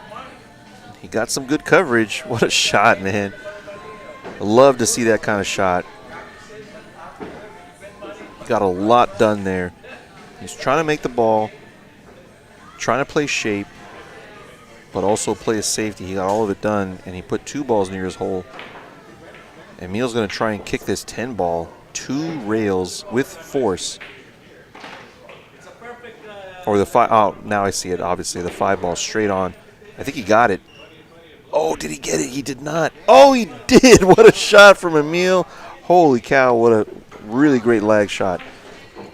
Strong control of that cue ball. Very strong. He's going to come 2 rails here. 1, 2. Oh, but he's going to sell the 1 rail bank.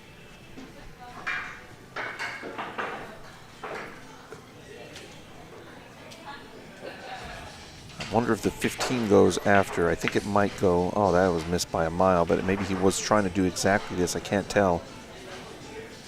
He did not get coverage on the 10, so I think Mike's going to be able to at least kick it away in some way.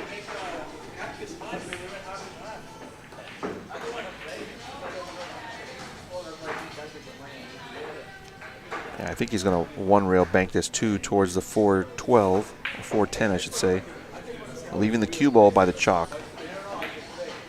Oh.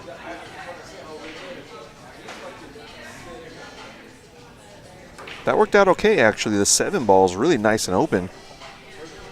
And it's protected at the moment. Still there. The 10 still goes, so Mike wasn't as productive on that, I think, as he could have been. Yeah, I was just going to say, he's going to 1 rail this. He's got a sort of a free 1 railer. Just stay on the left side of the right side of the table. Don't sell out that 11 ball. Yeah, he's not transferring any English when he banks. Consistently hitting them center ball.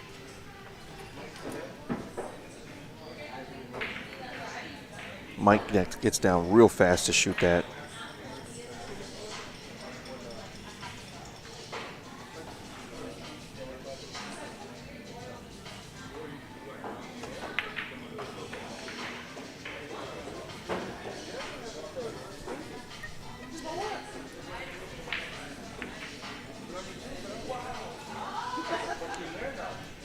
Mike is playing a lot faster.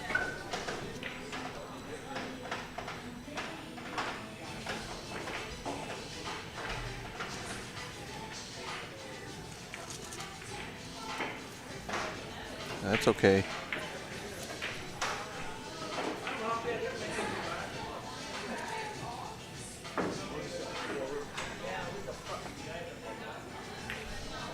Ooh, I almost thought he was going to get a double kiss on that shot, but he was very well aware of the cross. Those two balls are crossing, and they were not going to hit. Thanks, dude. Appreciate it.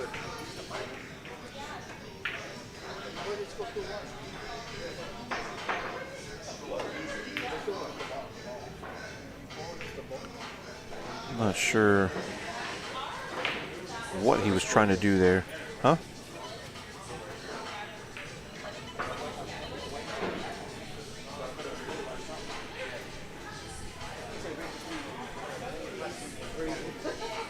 Two. Yeah, but I'm like,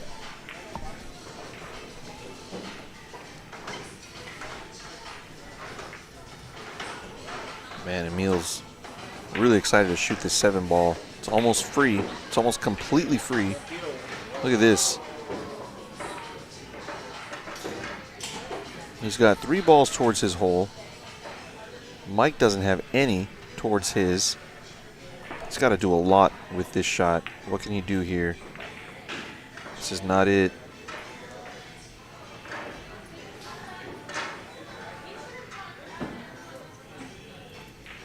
I think I'm tapping the 7 towards the 10 and using that wall of balls to block. No, he's going to send the 9 down table. It's not horrible. But I think he needed to at least consider what was going to line up, if anything. Like, what if he had lined up a dead combo, which he didn't?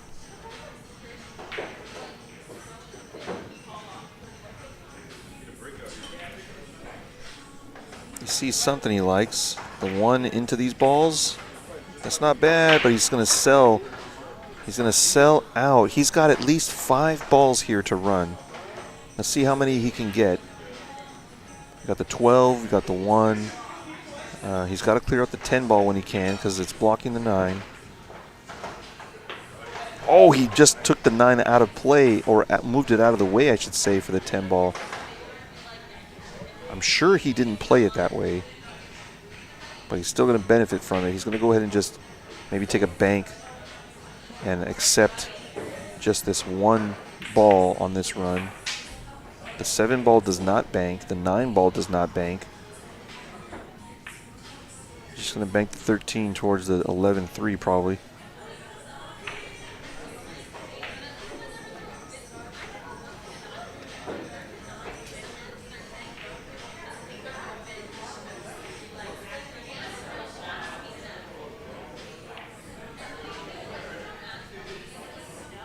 Just gently tap this 13, I think, towards the 11-3.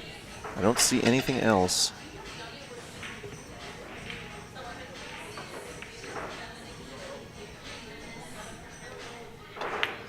Oh, did not see that. Good shot, although the 1 doesn't really go now. Not at least not off of. Oh.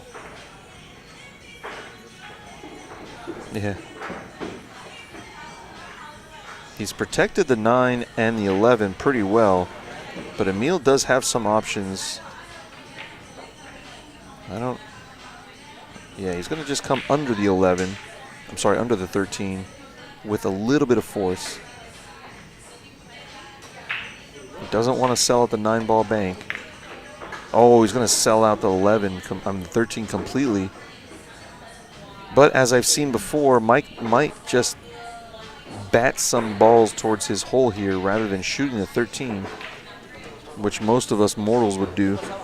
Yeah, he's going to bat the 2 ball towards these. Oh, he didn't protect against the kick. Emil's just going to kick the back of this 13 ball. send it towards his hole ideally. So actually, if he wants to be super productive, he wants to hit the 13 thin, bank it towards his hole, and send the cue ball up table.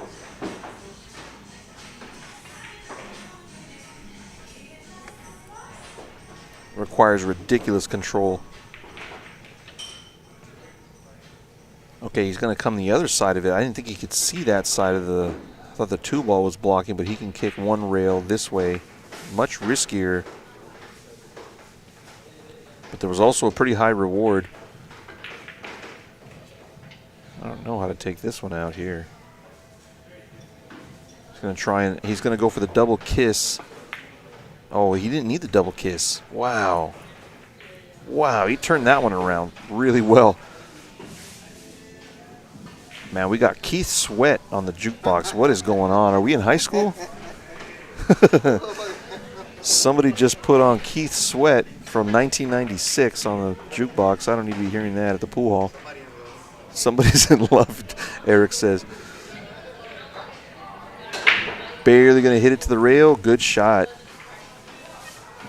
Good shot, but it doesn't really solve the main problem of that ball being there to begin with. Mike's going to try and protect it. Really good protection on that.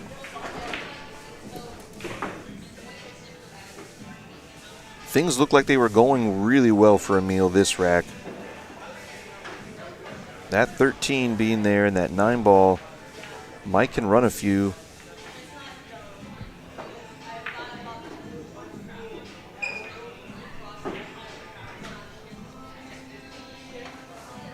Is he going to try and bank this 4 ball towards his pocket?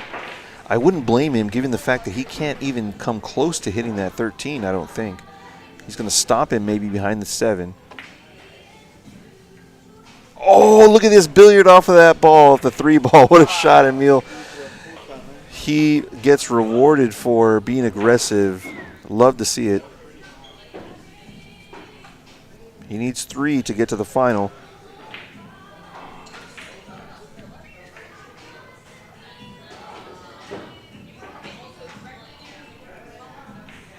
Going to bank the 11 now and draw on top of the 3 ball, not leaving Mike a shot if he misses.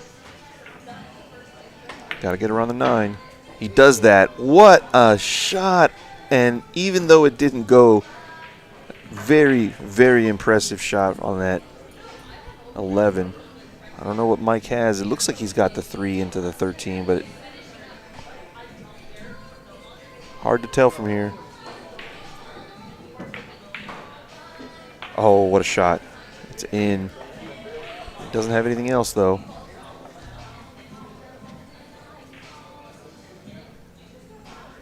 I don't think he can hit enough of the 11 to get it out of there, so he may end up deciding to shoot the 9 ball bank.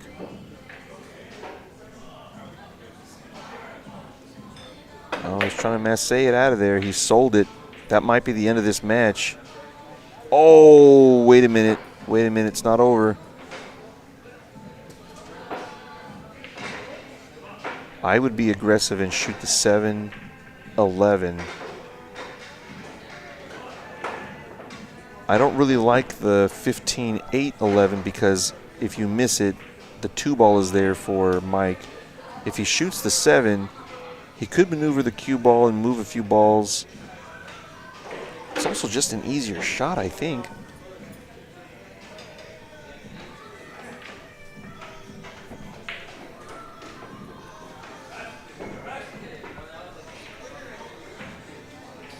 All right, he's going to shoot the 9. He's going to bank the 9, maybe come under the 11 and make the 9 ball. The combo on the 11 from the 9 is not as easy as making the 9. Oh, wow, he got the combo on it. Did we just see with that shot? That was wild. He needs 3. There are more than 3 here, so I think I'm playing the 7 and following and then playing the bank on the 3. He's looking to maybe draw. Man, this is hard. I know it looks easy, but he's far away. He has to draw. This is a tiny pocket, and if he misses, he might sell it. But he is playing good.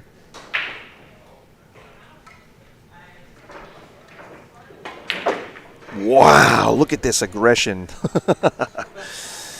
Emil slamming that ball down, making sure he knows, that he's running these, man. He could play this so many different ways. He may bump the 15 and play the 8. He could draw and hold for the 1. He could make the 1 and bump the 8. I think I'm shooting the 9, though, for sure. He has the slight window where he could play the 9, bounce 1 rail, and play the 1.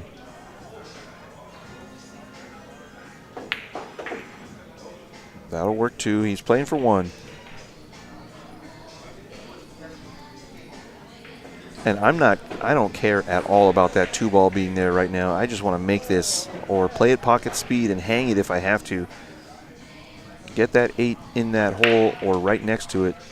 And he's in the final and in the money, and that's exactly what he is. He's in there. All right, we got Emil and Mr. Eric in the final. I think they're going to split it, so let me find out. You guys gonna split it? You do a race to 1, and you like, you want to stop straight out? 180.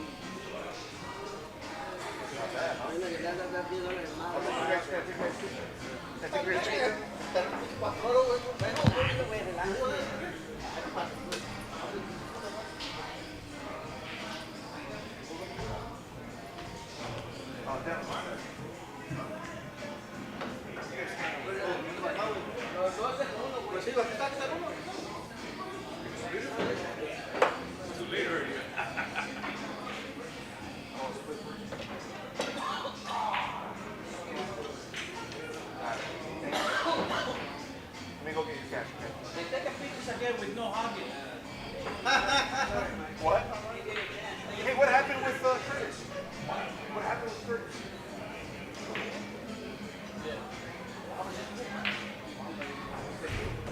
We're betting 100. That's what we bet after that.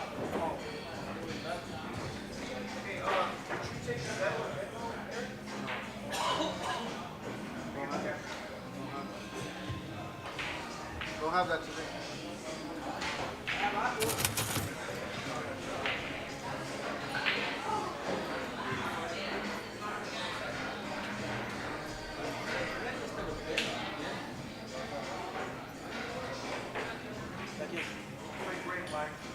I love this one.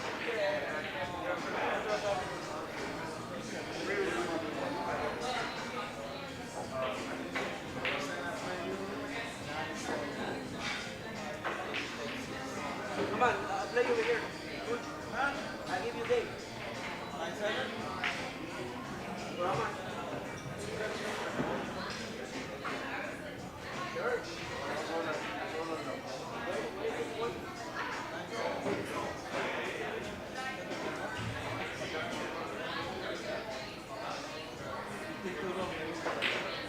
Who's the one taking too long? Huh? You fucking too long the first game. Because you won't fucking give me nothing. That's the point. I'm not giving you nothing. Fucking tough, man. That's why I do. 180.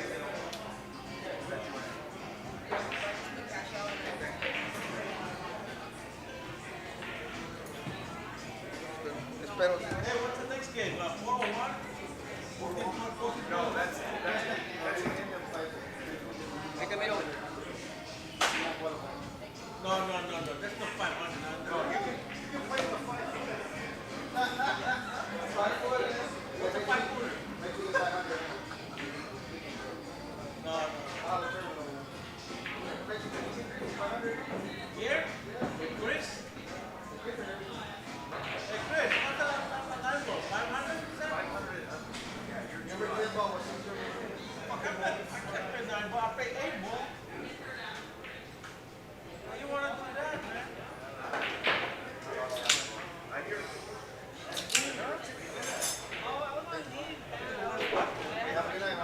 All right, man. Later, dude. Hey, fucking awesome fight. Put something good in there. Yeah.